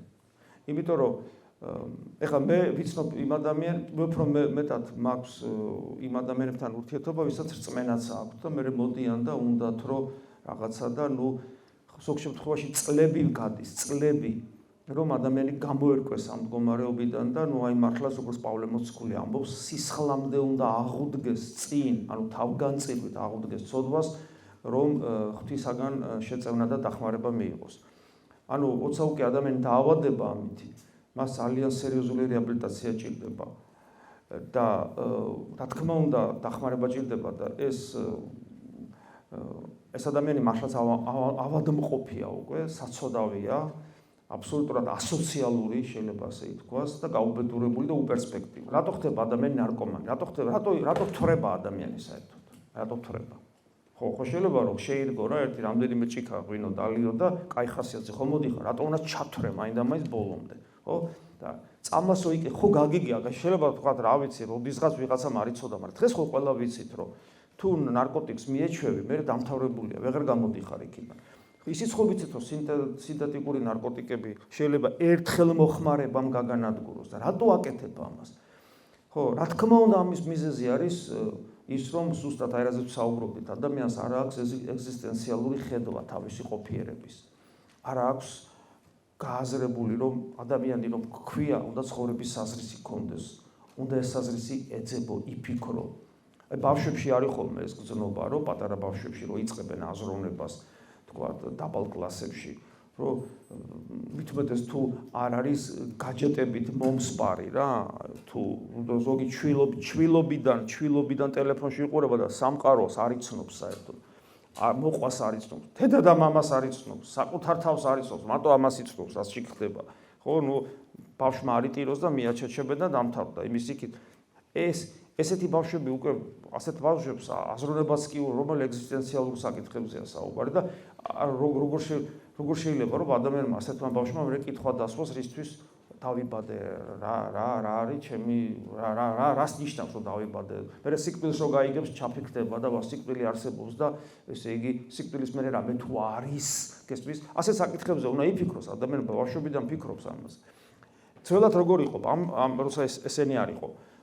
ბავშვობიდან ამას ფიქრობდა და მე თუ შესაბამისი აღზრდა არ ქონდა ეს ფიქრები ამ ფიქრებს ენაცვლებოდა ყოფითი საკითხები რა და მე ნელა და საერთოდ ეკარგებოდა ყველაფერი შესაძლებლობა რომ ღმერთზე ეფიქრა მარადილ სიცოცხლეზე და სიცარიელე ეუფლება ადამიანს ამ დროს და რა ვიცი მithumetes თუ ცხოვრებაში რაღაც კრიზისები შეექმნა რაზეც ჩვენ საუბრობდით იმ შინაგან სიცარიელეს ებრძვის ნარკოტიკით, ანუ მემთვრალეობით, მოდი ესე ვთქვა და ზოგი სასმელით და ზოგი ნარკოტიკით, შინაგან სიცარიელეს მემთვრალეობით ებრძვის და კრიზისიდან გამოსავალსაც პოულობს იმაში, რომ დათვრეს. ნარკოტიკით თუ სასმელით. აი ეს არის. ხო, მაგრამ თუ ადამიანი მორწმუნეა და სარწმუნოებაში აღიზარდა და უნარჩვევების, იმიტომ რომ სარწმუნოებაში აღზრდა მარტო სოფხედობრივ აღზრდას არ გულისხმობს. სოფხედობრივათაც ის ბავშვობიდან ღვთაებრივ საკითხებზე ფიქრობს და პლუს პრაქტიკულადაც მშობლები აჩვევენ პრაქტიკულ რელიგიურ ცხოვრებას. ან უნარჩვევების დონეზეც ქრისტიანია, ყოველ შემთხვევაში მისი სოფხედელობა ქრისტიანულ წიაღში ჩამოყალიბდა და თუნდაც პიროვნული არჩევანი ჯერ არ ქონდეს გაკეთებული, რომ მე ქრისტე მინდა, უკვე ეს უნარჩვევები და შესაბამისი ხედვები მას გააჩნია. და როცა მას გაუჭირდება, ყველას გვიჭირს პერიოდულად, ხო? უცებ მაშინ ეს ყველაფერი ეს ცოდნა და გამოცდილება ამოტივტივდება. და თუ ადამიანს ეს ყველაფერი არაფერი არ აქვს და თუ ადამიანი რაღაცა რწმენა ნაპერწკალებით არის და უკვე ამ ნარკომანიაში ჩაძირულია, რა თქმა უნდა ეკლესიას დიდი როლი აქვს ამ დროს. დიდი როლი აქვს, მაგრამ კიდევ მეორე ბევრი მაგალითი მაქვს იმისა, რომ ვერ გამოსულა ადამიანი ამ მდგომარეობიდან და მაგ ბევრი მაგალითი იმისა, რომ გამოსულა ამ მდგომარეობიდან ადამიანი. და მე რაღაც ესეთი კლასიფიკაციას ვერ ვახდენ რა, რომელი ადამიანი გამოდის და რომელი ვერ გამოდის. იმიტომ რთულია ამის. შეიძლება ეს დამოკიდებულია თვითონ ფსიქოსომატიკაზეც, იმიტომ რომ ზოგ ძალიან სუსტი ორგანიზმი აქვს და მთლიანად შეჭმული აქვს ამ ნარკოტიკს და დისციპლინა განულებულია, ნებელობა გადამტრეული საერთოდ არ აქვს, ნებისყოფა განულებული აქვს. ჩემს გამოცდილებაში ბევრი ადამიანია, რომელიც იყო ნარკომანი და აღარ არის ნარკომანი. ოღონ ეს ის ადამიანები არიან, რომლებმაც ქრისტე ძალიან შეიყვარეს და მის გარეშე ცხოვრებაც სუნთქვაც კი არ უნდა. ასე რომ ეკლესიას ძალიან დიდი ძალა აქვს. მაგრამ კიდევ მეორე გაფუჭებული საქმის გამოსწორება ძნელია. ამიტომ აი თქვენ ოჯახებში შექმნით, შვილები გეყოლებათ, მოწყვეტთ ბავშვებს ეკლესიას და ფიქრობთ, რომ ეკლესია მაინდა-მაინც დაიყვანება როგორ ჯიპიან მოდელზე და ასე შემდეგ. ეს არასერიოზული, ეს იყო პროპაგანდა. აი ყველა ეს ადამიანი ვიც აღვდლები ვინ არიან და ესა პროპაგანდა. განა იმიტომ რომ ჩვენში პრობლემა არ არის. აგერ ჩემი თავით დავიწყე. პრობლემის მეტი რა მაქვს? ჩვეულებრივი ცოდვილი ადამიანი ვარ. თავისი ცოდვიანი მიდრეკილებები. მაგრამ ის რომ ეკლესიაში რა მინდა კაცო ეს ღვთლები ვინ არიან და ეს არის პროპაგანდის სხერპლია. ეს დაახლოებით იგივეა, რომ დაიწყოს მიზანმიმართული პროპაგანდა, თქვათ, სკოლების წინააღმდეგ, ან მედიცინის წინააღმდეგ 10-15-20 წელიწადში 30 წელიწადში მივიღებთ ახალგაზრდობას, რომელიც არც ექიმს გაეკარება და არც სკოლაში და არ შეიყვანს თავის შვილს. ანუ ეს პროპაგანდაძლიერად მოქმედებს. და ამ დროს ადამიანი არ ფიქრობს, კი, მაგრამ მედიცინა ზოგადად რა, ვიღაცა ექიმი იურებს მედიცინა რა შუაშია, ვიღაცა მასწავლებელი იურებს განათლება რა შუაშია, ვიღაცა მღვდელმა შეიძლება აურიოს ჩემნაირმა, მაგრამ ეკლესია, თუ ეკლესია თეოდორეა, ეკლესია უდრის თეოდორეს, თეოდორე თუ ურებს, ეკლესია და თეოდორე სინონიმებია, არ არის. აბა ეკლესია რისი სინონიმია და სახარებას რო გადაში ეგრევე მიხვდები, ეკლესია უდრის ქრისტეს, ქრისტე უდრის ეკლესიას, იმიტომ რომ ეკლესია ქრისტემ დაარსა და თავის თავი საიდუმლოებრივად, ანუ მისტიკურად ეკლესიაში დატოვა ზიარების სახით. გესმის და თუ ადამიანი ბავშვებს მიაჩვევთ იქ ყოფნას, ეს იქნება პრევენციული ზომა, რომ ხვალე. ნახეთ, მას ის მაინც ეცოდინება, ცოდვა რა არის. ადამიანი, რომელიც ცხოვრობს ღმერთის გარეშე, ანუ აი ვერტიკალია, ხო? და ხო ჯვარი, ვერტიკალი და ჰორიზონტალური. ადამიანი, რომელიც ვერტიკალის გარეშე ცხოვრობს, ღმერთთან კომუნიკაციის გარეშე, მარტო ჰორიზონტზე, ხო? მისთვის ცოდვის ცნება არ არსებობს. რა არის ცოდვა? რა ცოდვა კაცო? რაღაცა შეიძლება, რაღაცა არ შეიძლება, ამას განსაზღვრავს სოციუმი და თუ სოციუმი სხვანაირად იტყვის, მე ის არ შეიძლება, ამ შეიძლება და პირიქით რა. რაც მაწყობს ვაკეთებ, რაც არ მაწყობს არ ვაკეთებ. და ბავშვიც ესია რა. მაგრამ თუ ბავშვი აღზრდილია არა მარტო ჰორიზონტალური ფრთით, არამედ ვერტიკალურით, მაშინ მასში უკვე ბავშვობიდან არსებობს ცოდვის ცნება. და ცოდვა რა არის, რაც მას არ მოსწონს, მასთან კავშირს დამაკარგვინებს და მემთვრალეობა, სულ ერთია, ღვინით იქნება თუ ნარკოტიკით, მემთვრალეობა არის ცოდვა. ანუ შენ შეიძლება ქსიამოვნებს, მაგრამ ცოდვა მასთან კავშირს კარგავს. და პავლე მოციქულის სიტყვებს თუ გავიხსენებთ, ნუ დათვრებით რამე თუ მისგან არის სიბილწე, სიწმინდის საწინააღმდეგო მდგომარეობა, რაც დაგაკარგინებს მარადულ სიცოცხლეს. ასე რომ მე ვფიქრობ, პრევენციული ზომა არის ძალიან მნიშვნელოვანი და თუ ქრისტესთან მოვლენ ეშველებათ და ჩვენ როცა ვატყობთ, რომ ვერ-ვერებით მარტო ჩვენ თვითონ რჩევას ვაძლევთ, რომ ეგება ფსიქოლოგთანაც მიხვიდე, ექიმთან მიხვიდე, ფსიქიატრთან მიხვიდე და ასე შემდეგ. ჩვენ ვცდილობთ, რომ ვითან ამშობლოთ, იმიტომ რომ ადამიანს მრავალმხრივი დახმარება ჭირდება. მაგრამ ყველაზე კარგი არის ის, რომ ბავშვები არ გაეკარონ იმ უბედურებას და ამისათვის მათ ჰქონდეთ ცოდვის ცნება. მათ იცოდნენ უნდა, რომ პასუხს აგებენ თავისი თავის განადგურებაზე. პასუხს აგებენ მის წინაშე, ვინც ისინი თავის შვილად შექმნა. მოგესალმებით. პირველ რიგში ულუმესი მადლობა მამათებიარე ასეთი ძალიან საინტერესო შეხვედრისთვის. ჩემი კითხვა მდგომარეობს თქვენი საუბრეთ კრიზისულ ეტაპებზე. ხშირად და დაწესებული ვარ აქ მყოფებსაც თქვენი ესეთი მომენტები, როდესაც რაღაც გარკვეულ მომენტებში გვაწუხებს და გვიწევს ისეთი ფიქრები, რომლებიც თითქოს ჩვენ არ გვეკუთვნის. მაგალითად, ლოცვის დროს ან მეფანტება აზროვნება, ან მეფიქრება სრულიად არარეალურ რაღაცებზე, რაც რეალურ ჩემპიონებასთან საერთოდ არ არის დაკავშირებული. მე მგონია ეს ეგრეთ წოდებულად ბოროტი ძალისგან მომდინარეობს ხოლმე, მაგრამ ამავდროულად მაქვს იმის მომენტი, ეს ჩემი ბრალია, რომ ეგრეთ წოდებული ხანდახან ცუდი ფიქრები მაწუხებს, თუ უბრალოდ ბრძოლა და თუ ბრძოლა არის, როგორ შეგვიძლია რომ ამას გავუკლავდეთ. დიდი მადლობა. ვისაც ლოცვის გამოცდილება არ აქვს, მას შეიძლება ვერ გაიგოს ეს. აი წარმოიდგინეთ, ადამიანი ნორმალურად, ჩვეულებრივი ადამიანი, რომელსაც რაღაცა განსაკუთრებული შემაწუხებელი რაღაცა საზისხარი, ურჩხული აზრები არ აწუხებს. როგორც კი ადამიანი ღვთისმსახურებას შეუდგება, ანუ ღმერთის ძიებას იწყებს და ლოცვა სწორედ პირადი ღმერთის ძიება, ხო? აღმოაჩენს, რომ მის გონებაში რაღაც უცნაური აზრები იჭრება, რომლის მსგავსიც არ ქონია მას არასოდეს. ისეთი საშნელი აზრები მოდის ზნეობრივი თვალსაზრისით, სულიერი თვალსაზრისით, გონივრული თვალსაზრისით, რომ ადამიანი გაოგნებულია. რა თქმა უნდა, ეს არის ბოროტის ბრძოლა, იმიტომ რომ ის ცდილობს, რომ აი ამ აზრების ყურადღების მიქცევით, ანუ რაღაც შეაფერხოს შენი ძიება ღვთისა და ხელი აგაღებინოს, გეგონოს, რომ არ შეიძლება შენი ღმერთთან ურთიერთობაში რაღაც კოშმარი გჭირს და თუ ადამიანი ამ აზრებს აყვება, შეიძლება ფსიქოლოგიურადაც კი სერიოზული ტრავმა მიაყენოს თავის თავს და ექიმიც კი დაჭირდეს. როგორც ნებისმიერ საქმეში, ახლა მაგალითად ექიმი რო გამოხვიდე, მოცეკვავე რო გამოხვიდე, მუსიკოსი რო გამოხვიდე, მეცნიერი რო გამოხვიდე, ხელმძღვანელი ხო გჭირდება, ხო? ანუ არ შეიძლება სხვანაირად ესია, ხო? იმიტომ რომ ჩვენ ვართ ადამიანური ცივილიზაცია. ჩვენ დღეს მაგალითად, რაც კი ადამიანს ოდესმე უფიქრია და შეუქმნია, ყველაფრის მემკვიდრეები ვართ, ხო? აი ნახეთ რა, ახლა ხელში მიკროფონი მიჭირავს, ანუ ყველა ჩვენ ვართ მემკვიდრეები და ეს მემკვიდრეობითობა, ესია, ხო? მასწავლებელიდან მოსწავლეზე გადადის. ვერავინ ვერ გამოიგონებს ახლა თავისთავად რა, ახლა არ ნებისმიერი ადამიანი რომ გამოგლიჯო ამ წიაღიდან რომ გამოგლიჯო და სადღაც უკაცრიელ კუნძულზე გადააგდო, ხო? არათუ ესე იგი თოფს ვერ გააკეთებს, რომ ცხოველებისაგან თავი დაიცვას, ცეცხლსაც კი ვერ აანთებს, იმიტომ რომ არ იცის ის უნარჩვევები არ აქვს და მოკვდება, გაიყინება. მაგრამ თუ რაღაცა ოდნავ მაინც ჯგუფი ადამიანებისა და გარკვეულ ცივილიზაციის ნაყოფებს იცნობს, აი ჟულ ვერნის საიდუმლო კუნძული წაკითხული გექნებათ ალბათ, ჯგუფი ადამიანებისა, რომ ფათოშორის ჩემი ბავშვობის საყვარელი წიგნი იყო, ვისაც არ წაუკითხავდა, ვინც ძალიან არ გასდილა ჯერ, შეგიძლიათ მოასწროთ, წაიკითხოთ. ხო და იქ ჯგუფი ადამიანებისა შექმნიან ცივილიზაციას. ხესმით, იმიტომ რომ რატო ჰაერიდან არა, იმიტომ რომ იქ მას ჰქონდა იქ ერთ-ერთი ინჟინერი, ჰქონდა ცოდნა იმ დროინდელი ცივილიზაციისა. ხო, ამიტომ ეს მასწავლებელი მოწაფედან გადადის. ყველაფერში ესეა ქრისტიანობაშიც.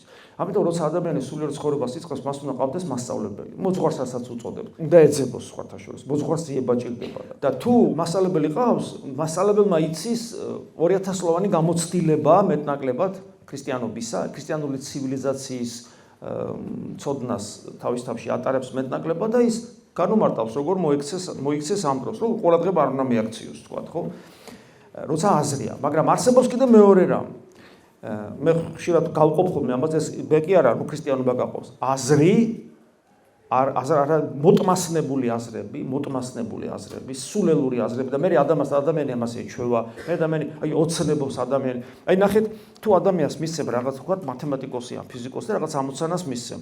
და ეს ამოცანა უნდა გამოიყვანოს, ხო? იმ მომენტში მას თავში არანაირი სულელური აზრები არ მოსდის. იმიტომ რომ მისი გონება კონცენტრირებულია აი ამ ამოცანაზე. და როგორც კი მორჩება ამ ამოცანას, მას შეიძლება რაღაცა კორიანტელი წამოვიდეს ისე. გესმით?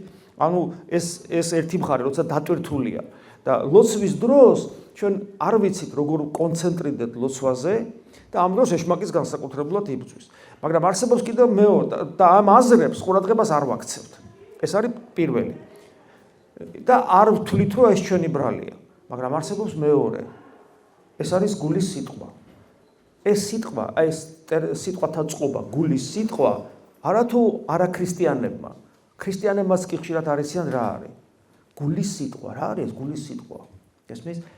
ჩემთვის ეს განმარტება ყველაზე უფრო ამ ეტაპზე მისაღებია. გულის სიტყვა ეს არის აზრი, ოღონდ გაჩენილი არა ტვინში, არამედ შიგნით. ეგრეს განიცდება. ნახეთ როგორ ხდება? ეს არის აზრი, რომელიც გრძნობასთან და ემოციასთან ერთად ჩნდება შენში. არა შიშველი აზრად ჩნდება, შიშველი აზრი რა. არამედ შენ საკუთარ გრძნობასთან და ემოციასთან ჩნდება შენში. და ქრისტიანული გამოცდილება და 2000-ლოვანი ცივილიზაცია გვეუბნება, რომ გულის სიტყვების თითქმის 100% არის დემონური წარმოშობის. აი როცა ადამიანი ცოდვას ჩადის და საერთოდ რაღაც მოქმედებს ღვთისნების საწინააღმდეგოდ. შეიძლება ვერც კი მიხვდეს, რომ ეს ცოდვა, აი რაღაცა სიკეთეს ვაკეთებ და ვფიქრობ, რომ ეს სიკეთეა. მაგრამ მე მომავალში შეიძლება მან არ გამოიღოს კაი ნაყოფი. ესე იგი ეს სიკეთე, რომელიც მე სიკეთე მეგონა, აღმოჩნდა, რომ არ იყო ღვთისნების ნեղბასთან თანხვედრაში და ცოდვა იყო. ანუ მე ვერ ვსავსრავ რაღაცებს და ზოგჯერ აშკარად, ესე იგი ღვთისნების საწინააღმდეგოა, ზოგჯერ ღვთისნების საწინააღმდეგობა ფარულად არის. მაგრამ თუ ადამიანმა ისწავლა გულის სიტყვების გამოცნობა და უნდა შეადაროს ღვთისნებას, რომელიც განცხადებულია 2000-ლოვან ეკლესიის გამოცდილებაში, მათ შორის წმინდა წერილში, წმინდა მამებთან. ადამიანი არასოდეს არ მოტყუილდება, იმიტომ რომ ცოდვა იშვება გულის სიტყვისაგან. და გულის სიტყვის ავტორი არის ბოროტისული, რომელიცაც ეს გულის სიტყვა შენში ჰაერიდან კი არ მოაქვს. შენ ფსიქოსომატიკას კარგად იცნობს, შენს დღევანდელ მდგომარეობას კარგად იცნობს და იმგვარად გაწვდის, რომ შენ ვერ გზნობ, რომ ის დემონური ნება. აი მაგალითად, როცა ადამის შეცდა სამოთხეში, ნახეთ რა ხდება. ღმერთი ეუბნება ადამს, რომ ამ ნაყოფისაგან არ შეჭამო, თორემ მოკვდები. გააფრთხილა. ეშმაკი რას ეუბნება?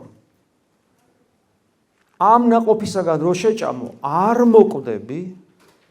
ანუ ღმერთმა უთხრა მოკვდები და ეშმაკი ეუბნება არ მოკვდები. მაგრამ აქ არის 50-50-ზე, რადგან მაინც ღმერთია და ეშმაკია, ადამის სავარაუდოდ ვის დაუჯერებდა? ღმერთს, ხო? ამიტომ ეშმაკი ნახე რას ეუბნება? არა თუ არ მოკვდები, არამედ ღმერთი გახდები. და ამ დროს ნახეთ, ის სრულყოფილებისაკენ სწრაფვა, რაც შინაგან სრულყოფილებაზე გადიოდა და დიდი შრომის შედეგად უნდა მიიღო ადამიანს ნაყოფად. ეს თავაზობს უცებ. რა დიდი შრომა კაცო. უცებ შეჭამე და დამთავრდა, ღმერთი ხარ. და აი ამით სიკეთეს ეუბნება, ღმერთი გახდები. მაგარია. გეცოდინება რა არის სწორი, რა არ არის სწორი, რა არის კეთილი, რა არის ბოროტი. ანუ გონიერი ბძენი გახდები და ღმერთი გახდები. ანუ მარადივლად იცოცხლებ, ყველაფერი გეცოდინება. და აი ამ სიკეთით ბოროტი კი არ გახდებიო. პირიქით ღმერთი გახდები. ბძენი გახდები. ოღონდ ეს უნდა შეჭამო და ამით ცლუნდა. და ადამიანს რო ეფიქრა, რომ ამის ნათქვამი ღმერთის ნების საწინააღმდეგოა, ამას აღარ გააკეთებდა, მაგრამ ამაზე არ უფიქრია. იმიტომ რომ იქ შემოვიდა სიამოვნების განცდა, ვარა ლამაზია, ვარა გემრიელია და პატივმოყვარეობა ჩაერთო. აუ ღმერთი გავხდება. გესმით, აი ესენი ჩაერთო. ესენი ჩაერთო. ევაში და ევა მერე ადამიანი აცდუნა, ეგრე ხდება ხოლმე. ამიტომ როდესაც გულის სიტყვა შემოდის, უნდა შევადაროთ ღვთისნებას და აი აქ უკვე არის ქრისტიანული ცხოვრების პრინციპი მთავარი. როგორ, ხათოთ ქრისტიანული ცხოვრება რა არის? როგორ გამოვიცნო გულის სიტყვის არსი და როგორ ვებრძოლო მათ. და წმინდა მამბები იყვნენ გულის სიტყვებთან ბრძოლის ოსტატები. აი ასე ხდება ამის დაძლევა. როცა ადამიანმა ღვთისნება იცის, ნებისმიერ გულის სიტყვას და აზრებს დაამარცხებს თავის თავში. პირველი, ესე იგი, ყურადღებას არ მიაქცევს აზრებს და გულის სიტყვებს ებრძვის პასიურად, იმით რომ ყურადღებას არ აქცევს, აქტიურად, იმით რომ მისი გონება დაკავებულია ღმერთთან კომუნიკაციით. ქრისტიანი არის ადამიანი, რომელსაც მუდმივი კავშირი აქვს ღმერთთან. აი როგორც ხორციელა ხო გახსოვთ თავში რა გითხარით? ხორცმა რო იარსებობს, ჭირდება საჭმელი, სასმელი და ჟანგბადი. და აქედან ჟანგბადი ჭირდება მუდმივად. ხო? სულ საკმარისი 3 წუთი თუ გაძლო ადამიანმა, მე მოკვდება, ვეღარ თუ არის სულ თქვა, რამდენიმე წუთი შეიძლება გაძლოს. ასევეა სულიც. სული მოუკლებლად უნდა იკვებებოდეს საღვთო ენერგიით. ამას ქვია მოუკლებელი ლოცვითი მდგომარეობა. ლოცვა არა რაღაცა თხოვნა, რომ ეს მინდა. ეგ ლოცვა საერთოდ არ არის. ეგ რაღაც ისეთია რა. ბავშვური რაღაც. ლოცვა არის მოუკლებელი კომუნიკაცია ღმერთთან და თუ ეს მოუკლებელი კომუნიკაცია შედგა ადამიანსა და ღმერთს შორის, არანაირი ეგეთი აზრები აღარ აწუხებს ადამიანს.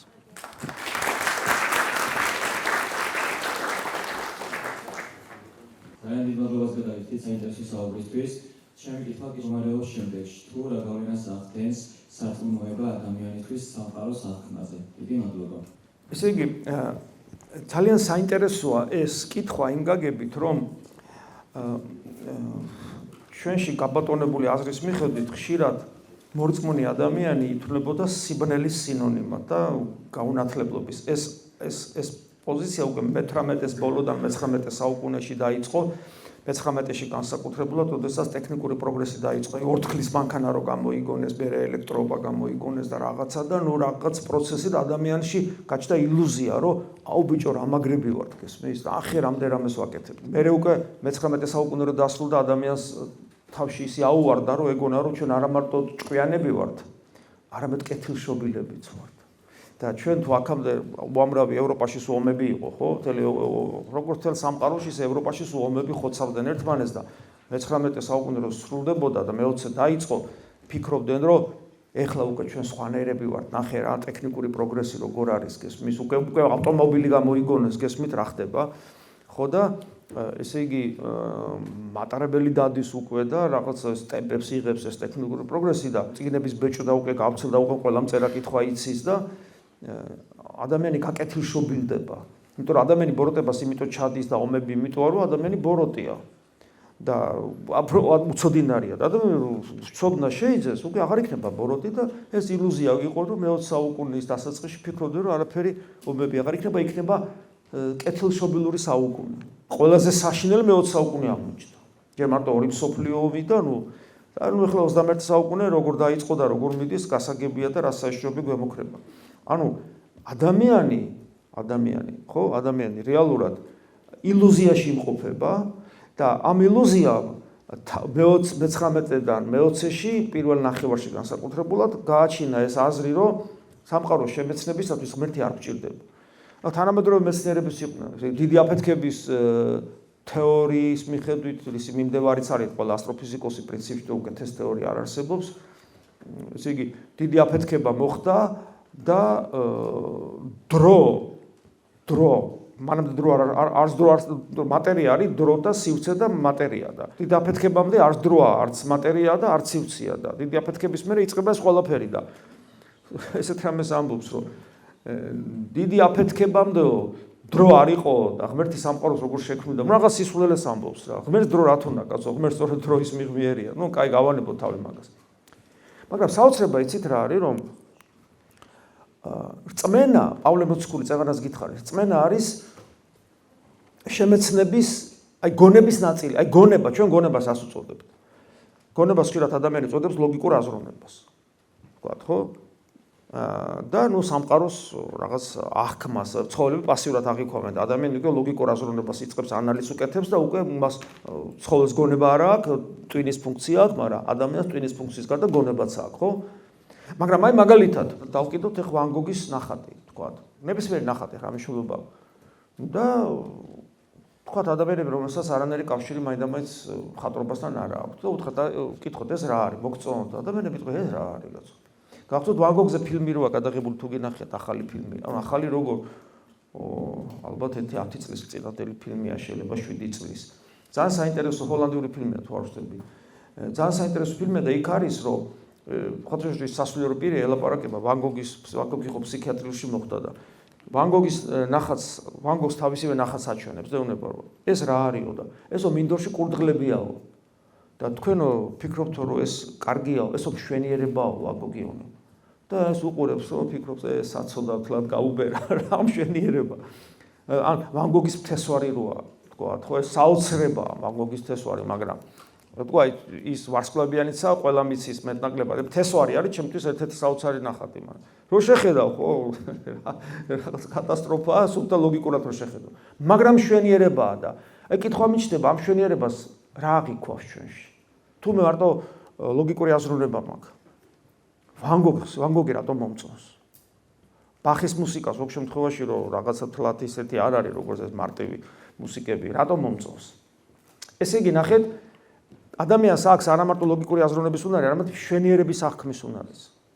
ესე იგი ესეც გონება, ანუ გონება შეუძლია ლოგიკური აზროვნებას, გონება შეუძლია მშვენიერების აღქმას. გარდა ამისა, როცა ჩვენ ხვდებით, რომ ეს სწორად იქცევა, ეს არასწორად იქცევა, ეს კეთილია, ეს ბოროტია, რითი ხვდები ამ ლოგიკურად? გესმის?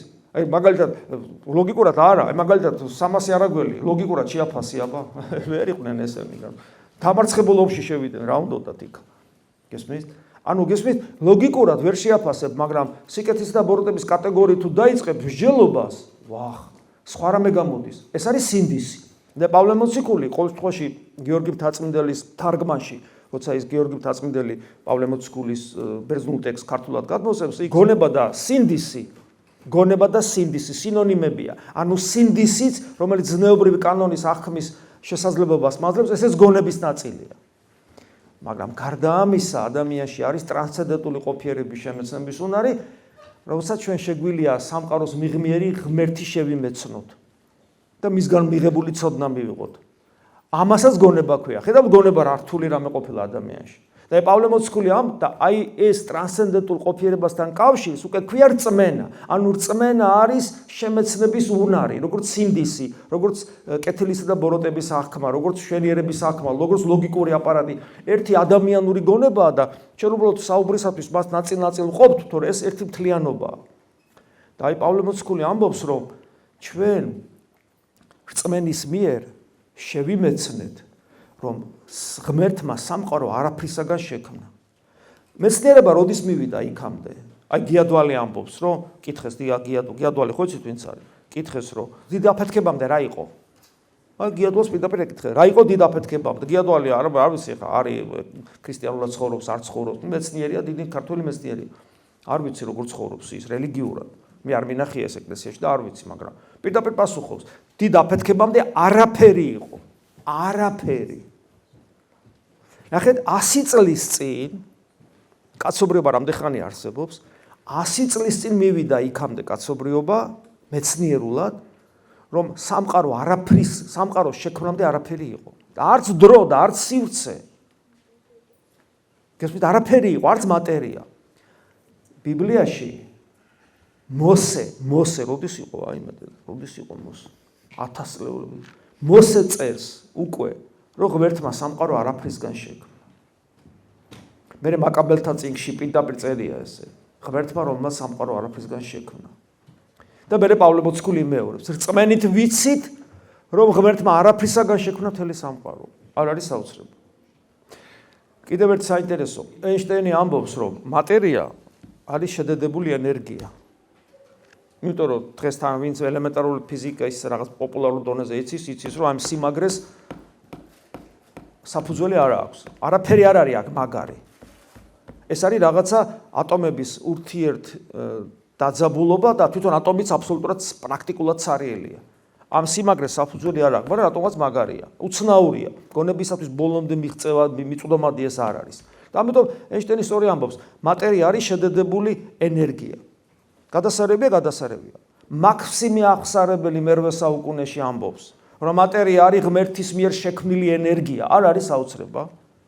აი ეს რამდენიმე მაგალითი მოვიყვანე იმის დასტურად, რომ რწმენა არის შემეცნების ერთ-ერთი ორგანო, რომელიც მეცნიერულ საბუნებისმეტყველო მეცნიერებასაც კი უსწრებს ზოგ შემთხვევაში რაღაცები აქვს შემეცნებული ისეთი, რაც მანამდე უკვე ითქვა და რაც დაფიქსირებულია. და აღვლაპარაკობ იმაზე, რომ მან იცის ადამიანური, ქრისტიანული ადამიანური ანთროპოლოგია, ანუ რა არის ადამიანი. დამერწმუნეთ რა, ვინც აი ამას გაეცნობა, უბრალოდ აღფრთოვანდება.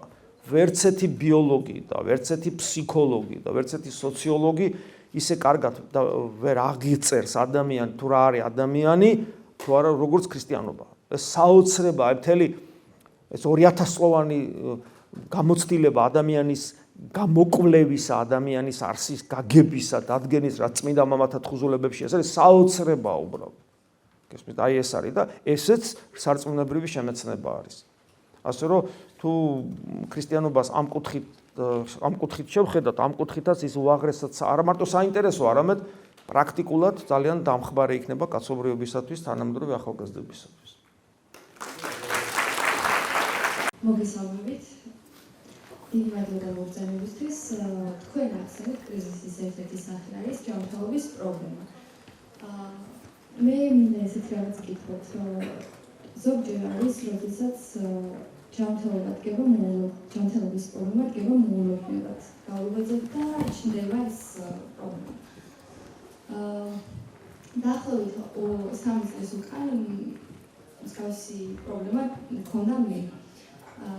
ჯანმრთელობის პრობლემასთან დაკავშირებით. და მაინტერესებს, როგორ შეიძლება ვურჩიოთ ადამიანს, რომ ამ პრობლემასთან დაკავშირებით, როცა დადგება ამ პრობლემასთან, როგორ გადაალახოს ეს პრობლემა, როგორ დარჩეს ღმერთთან ახლოს და როგორ ფსიქოლოგიურად როგორ იყოს მედგრად.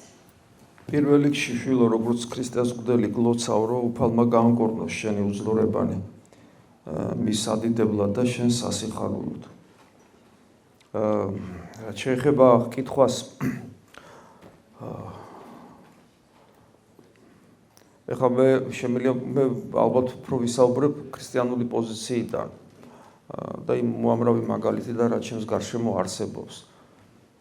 რა თქმა უნდა, ძალიან დიდი დისკომფორტია, როცა ადამიანს რაღაც ჯანმრთელობის პრობლემა ექნება. ჯანმრთელობა კი არა, შვილო, მანქანა რო ყავს ადამიანს, რომელთაც დადის და მანქანაშიც რა ვარო ახმაურდება, რაღაცა წითელი აგინთებს და საბურავი რო გეშვება წარა, მაგრამ ისიც კი დისკომფორტს გიქმნის და არათუ ის ჩვენი სხეულის მანქანა, რომელშიც ჩვენ ახლა ვიმყოფებით და რომლის მიერაც ჩვენ ვყოფიერებთ და რომლის მიერაც ჩვენი პიროვნება ოპერირებს ამ სამყაროში. ეს ამიტომ ჯანმრთელობა ამ კუთხითაც, ნახე, ჯანმრთელობა არის ინსტრუმენტი, ხორცი არის ინსტრუმენტი, რომელთაც მე შემიძლია სიკეთე ვაკეთო. შემიძლია ბოროტება ვაკეთო. აი ხელი ნახეთ, როგორი მოწყობილობა აქვს, ხელით შეიძლება მოეფერო ადამიანს.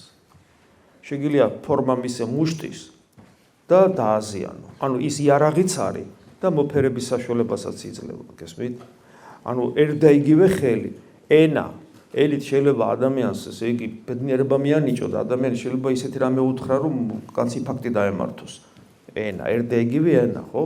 ქრისტიანი როცა არ არის, ადამიანი ამაზე ნაკლებად ფიქრობს და აი წეგა ნარკომანია რო ახსენეთ, ერთ-ერთი საშინელება ნარკომანიის არის ის, რომ სხეული, რომელიც უნდა გამოყენებული იქნას სიკეთეში და უმაღლესი სიკეთე არის ის, რომ მასში ღმერთი ჩასახლდეს და პავლე მოციქული ამას პირდაპირ გვახსენებს, არ დაგავიწყდეთ, რომ ღვთის ტაძარნი ხართ, ამის მაგივრად სხეულს იყენებს უკანონოდ მიღებული სიამოვნებისათვის.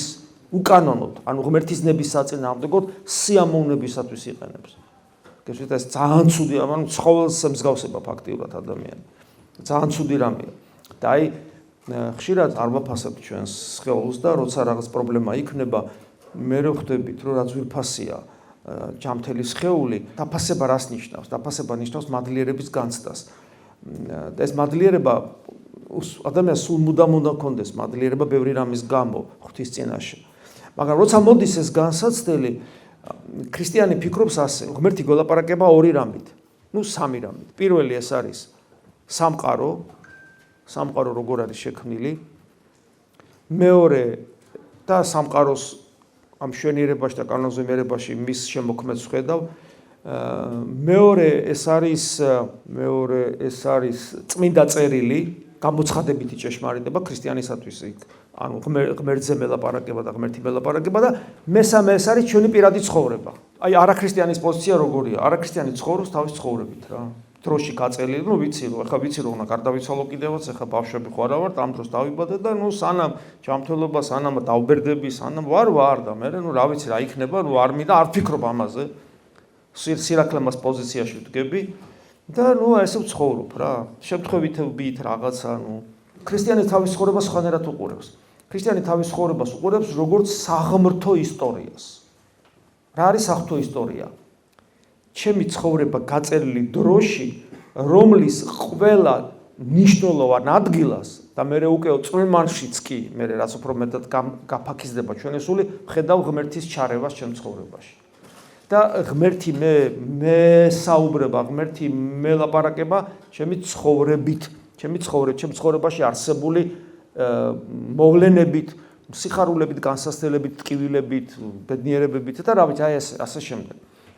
ქრისტიანი ხედავს ასე და ამიტომ როცა რაღაცა ხდება ჩვენს ცხოვრებაში, სიკეთეც და განსასწრելიც და ავადმყოფობას და ასე შემდეგ, კითხვას სვავს ქრისტიანი, რომ ღმერთო, რისი თქმა გინდოდა ამით ჩემთვის?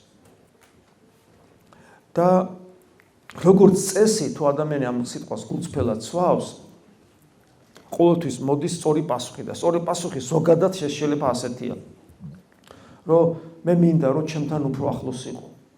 მე შენში ვხედავ პოტენციალს, რომ შენში ვხედავ ჩემს შვილს. მე შენში ვხედავ მარადიულად ბედნიერებაში მყოფ არსებას. მე შენში ეს ჩავდე და იმისათვის რომ შენში რეალიზდეს, ამისათვის საჭიროა რომ შენი მხრიდან მეტი გულმოდგინება გამოავლინო.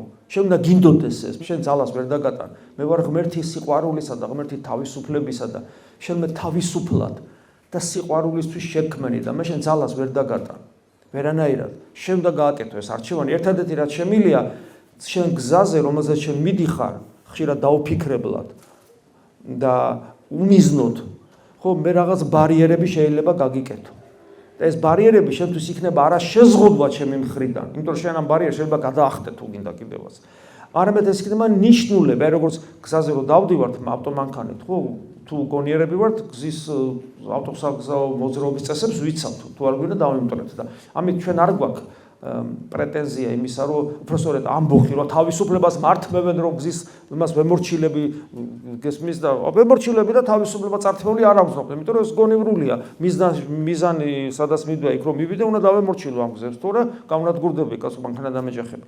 რაღაც ესეთია და მე შენ ამ ბარიერებს გიკეთებ, იმიტომ და ეს ბარიერი ზოგ შემთხვევაში განსასწრელია, ზოგ შემთხვევაში ვიღაც ადამიანის მოსვლა შენთან, ზოგ შემთხვევაში ცხოვრებისეული სიტუაცია, ზოგ შემთხვევაში ჯანმრთელობის პრობლემა, ზოგ შემთხვევაში წარმატება და ასე შემდეგ.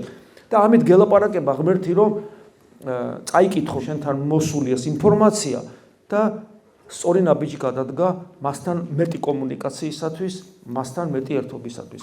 არ არსებობს მდგომარეობა რომ ადამიანმა თქვას რომ მე ხა ღმერთთან ახლო მდგომარეობა მაქვს. ეგეთი რამე არ არსებობს. ყოველ საფეხურს მოყვება შემდგომი საფეხური და ასე უსასრულობისკენ და არასოდეს არ უნდა იყოს კმაყოფილი ადამიანი თავის მდგომარეობით.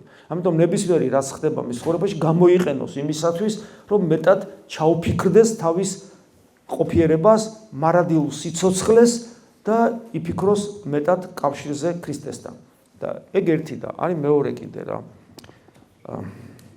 ჩვენ არავინ არ ვფიქრობთ იმაზე და თქვენ ახალგაზრდები ხართ პრინციპში და თითქოს რატო უნდა იფიქროთ, მაგრამ რაც მეტად ქრისტიანული ტრადიციას გაითავისებთ, თქვენთვის უკეთესი იქნება, რომ არავინ არ ფიქრობს იმაზე ის სიღრმისეულად, რომ ადამიანი აუცილებლად უნდა გარდაიცვალოს. ეხლა ეს რას ნიშნავს?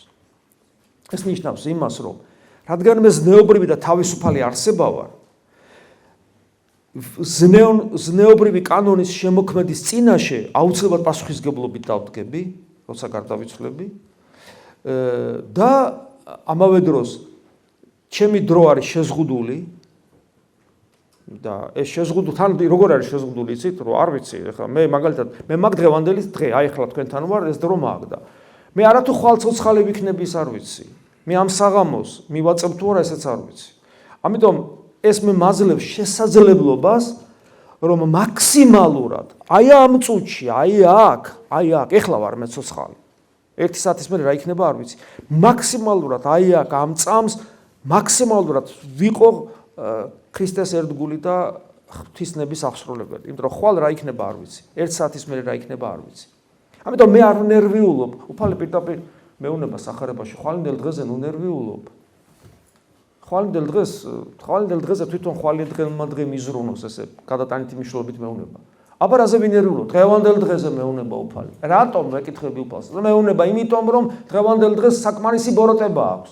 ჯო რა ბოროტება აქვს დღევანდელ დღეს რა საკმარისი ბოროტება აქვს ის ბოროტება აქვს თეოდორე რომ შენ ჩემთან უნდა იყო ჩემთან კავშირი გქონდეს და არა გაქვს ეს კავშირი შენ რო ეხლა გარდაიცვალო ფიქრობ რომ შეიძლება ჩემთან ვერ იყო იმიტომ რომ კავშირი ჩემთან არა გაქვს არ გიცნობ არ მიცნობ არა გვაქვს პიროვნული კავშირი ამიტომ მე ეს მაქსიმალურად უნდა გამოვიყენო ეს დრო რომელიც მაქვს და აი ამაზე ადამიანი ხوار ფიქრობს და განსასწრელი რომ მოდის განსაკუთრებულად ჯანმრთელობის ამაზე ადამიანი უნდა ჩაფიქრდეს მე აჰა ესე იგი ჩემი ხორცი მუდმივი არ არის ახალგაზრდები ვარ ჯერვე ღმერთმა 100 წელი გასოცხვოთ ყველა მაგრამ სურვილი ერთია მაგრამ რეალობა გაიხედეთ გამოიხედეთ არ იცით როგორია რეალობა სიკვდილმა არც ბავშვი იცის და არც სულ ერთია მისთვის ეს მის საიდუმლოება ადამიანის როგორც მოსვლა ისე წასვლა საიდუმლოება ამიტომ ხორციელი განსასწრელი რომ მოდის ჯანმრთელობის თვალსაზრისით პირველი ერთ-ერთი რაც უნდა გააკეთოს ადამიანმა ღმერთს უთხრას ეს მადლობა უფალო რომ გამახსენე რომ აქ მარადიულად არ უნდა ვიყო და მაჩვენე გზა როგორ უფრო დაგიახლოვდეს შენ და ჯანმრთელობა რომელიც ეხლა მე მაწუხებ შენთვის მომიო როგორ შენ გინდა ეგრე იყოს და ამერწმუნდეთ ამაზე დიდი და ამაზე სწორი პასუხი არ არსებობს რა თქმა უნდა ამას შესაბამის ცხოვრების წესი უნდა მოსდევდეს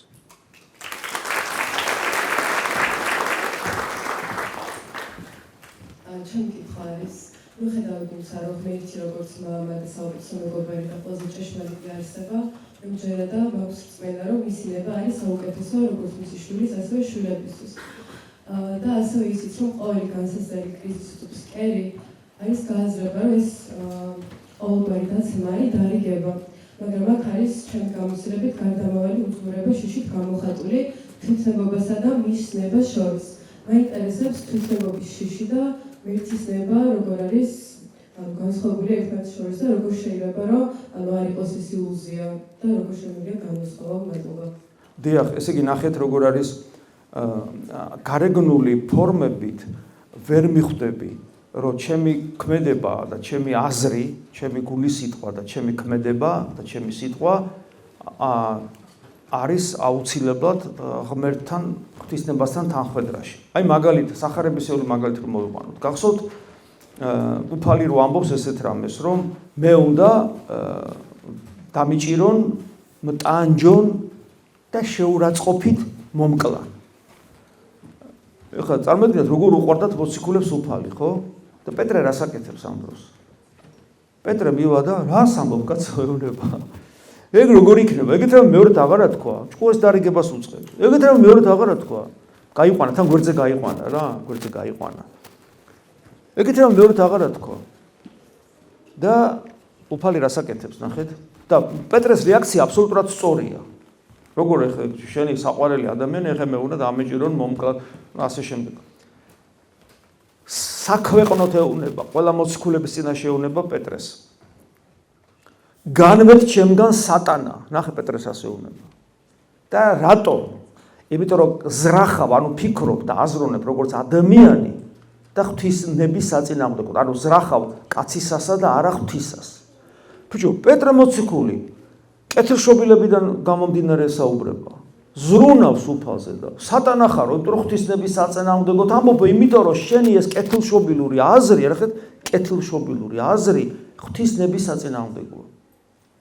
ან მაგალითად, იონა ნათლისმცემელთან მიდის უფალი იონ ნათლისმცემელი მოვიდა, იმიტომ რომ თქვას, აი ეს არის ღმერთი, ადამიანად მოსული. ღვთისძეა, ხელი უნდა გაიშვიროს და ეს არის მისი მისია. და მოვიდა და უცებ ღმერთი აძლევს ცოდნას გულში, რომ ეგ არის.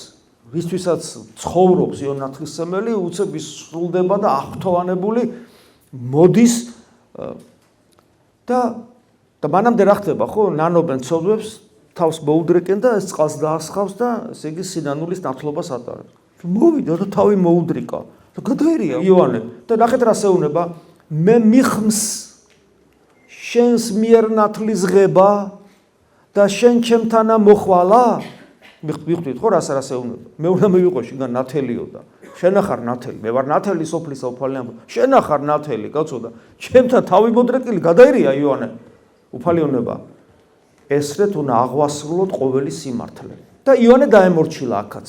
ანუ იონეს რეაქცია ადამიანურად სწორია, მაგრამ ღვთისნება, ანუ პეტრეს მოციქულის რეაქცია სწორი იყო.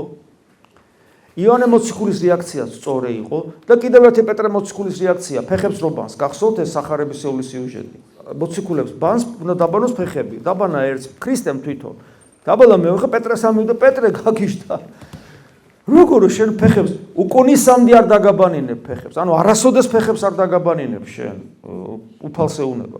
სწორია მის რეაქცია. სწორია ქრისტეს ფეხები როგორ დააბანო, სულელი ხო არა ხარ. ასეუნება უფალი, თუ შენ მე ფეხებს არ დამაბანინებ, შენ ჩემთან მარადისობაში არ იქნებ. ეს აი მაგალითი მოგიყვანეთ რატო სახარებაში და უამრავი ესეთი მაგალითები უამრავია. რომ ადამიანი კეთილშობილებით მოქმედებს, აბსოლუტურად ლოგიკურად, სწორად და ღვთისნების საწინააღმდეგოა. გახსოვთ უფლის სიტყვები სახარებაში. თუ თქვენი სიმართლე არ აღემატება წიგნობრებისა და ფარისევლების სიმართლეს, ვერ შეხვალთ სასუფეველში. რა არის წიგნობრის და ფარისევლის სიმართლე? ეს დღეს არის სალანძღავი, ფარისეველი და ხანდახან წიგნობარის. იმიტომ რომ სახარებისეული ეს ტერმინები ტექნიკურად გამოყენებული იქნა, როგორც ესე იგი ქეთმაღალი და რაღაც ზედაპირული და რაღაც ესეთი ადამიანი. ფანატიკოსი ადამიანი. და მაშინ არსეთია სიტყვა სალანძღავი არ იყო, წიგნობარი იყო უაღრესად განვითარებული და განათლებული თეოლოგი და ფარისეველი იყო უაღრესად, ესე იგი, ღრმად რელიგიური ადამიანი, რომელიც სიკეთესაც აკეთებდა და ასე შემდეგ. ანუ მოუხმო იმდროინდელი საზოგადოების ელიტას მაგალითებად უფალმა და თქვა, თქვენი სიმართლე, ქრისტიანების სიმართლე, მათ სიმართლეს თუ არ აღემატება, სასუფეველში ვერ შეხვალდა. მათი სიმართლე მწვერვალი იყო ადამიანური სიმართლის. ესე იგი, ნახეთ, იმაც ვერ აჯობებს ჩვენ არც წიგნობრებზე უკეთ გვეცოდინება წმინდა წერილი და თეოლოგია და ვერც ფარისევლებზე უფრო უკეთესი რელიგიურები ვიქნებით. სრულყოფილებას მიაღწიათ ამაში, მაგრამ უფალი ესე ამბობს, ეს ნიშნავს იმას, რომ ჩვენი სიმართლე ადამიანური, რაც არ უნდა მაღალ დონეზე იყოს, არაფერია ღვთის წინაშე. და ფსალმუნის სიტყვები, კურთხეულ ხარ შენ უფალო, მასწავლე მე სიმართლენი შენი. გესმით? ამიტომ მამაოჩენოში იყავ ნება შენი. ამიტომ ღმერთი ადამიანივით არ არის და ღვთის გეგმები ადამიანური გეგმებივით არ არის. ამიტომ ჩვენ არ ვიცით მარადიული სიცოცხლე როგორია, რას ნიშნავს. ამიტომ ერთ-ერთი გამოსავალი არის ის, რომ რადგან ადამიანი ხილულ სამყაროში ერთადერთი მოაზროვნე არსებაა, ხო? და გავს ღმერთს და არის თავისუფალი, თავისუფლები და მოაზროვნეობით გავს ღმერთს. და რადგან ყოფიერება ერთადერთი სინამდვილე. რა არის ერთ-ერთი სინამდვილე? ანუ ჭეშმარიტება. მე გულისხმობ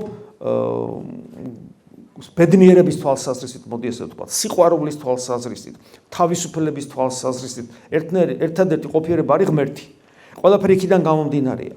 და რადგან ადამიანი არის ერთადერთი ხილულ სამყაროში, რომელიც მას გავს, ესე იგი ადამიანის ბედნიერებაც მისნაირი უნდა იყოს. სხვა ადამიანი ღორის ბედნიერებით ვერ იცხოვრებს.